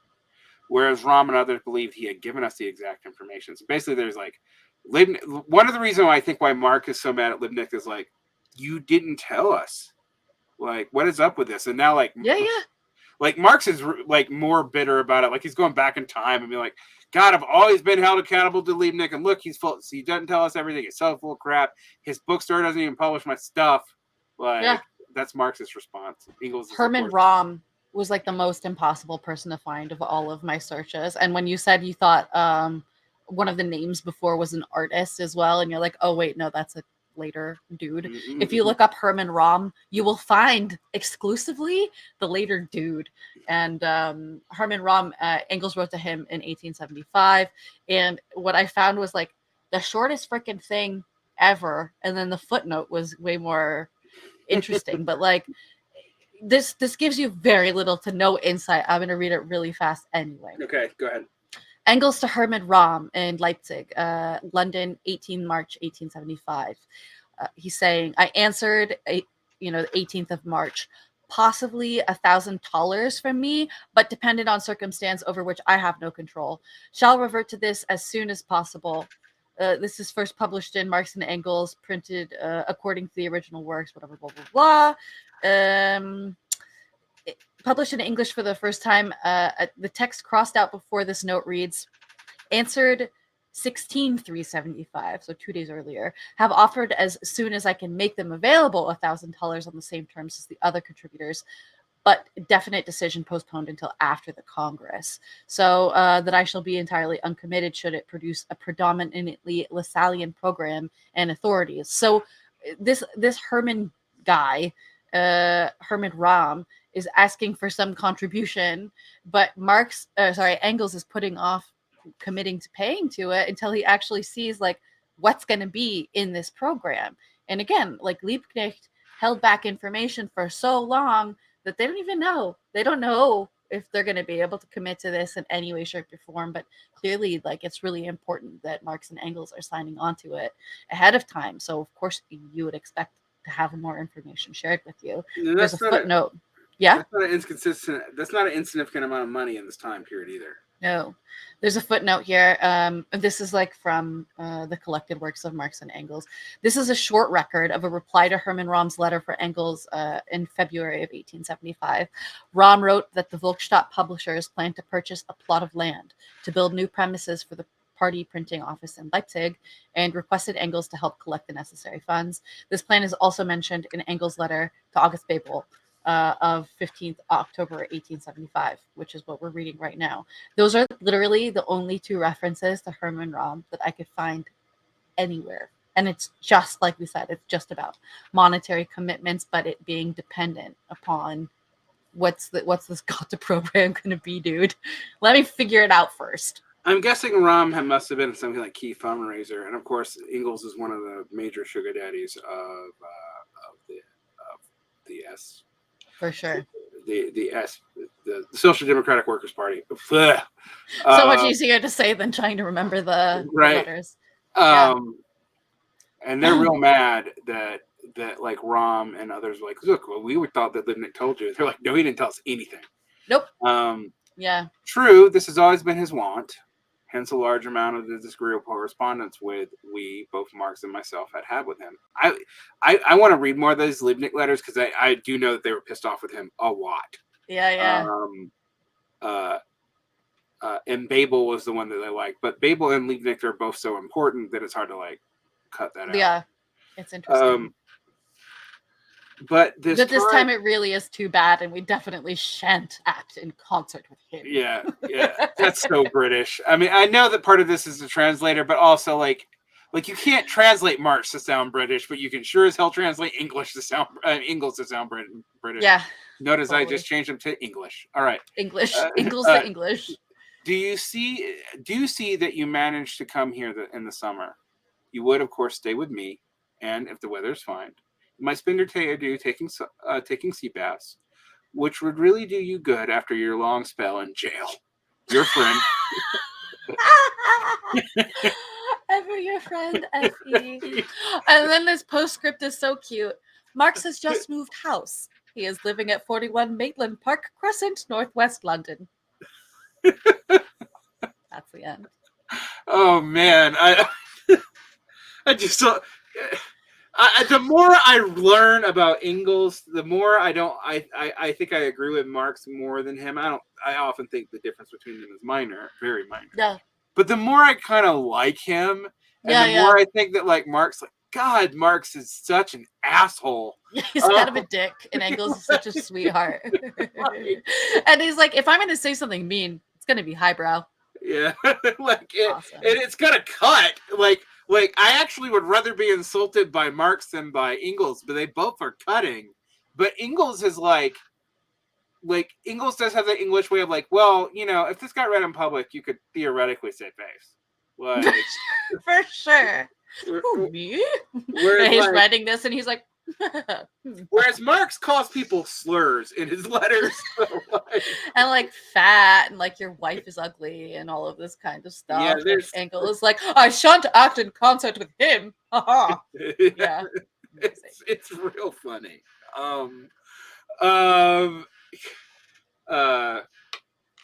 We did it.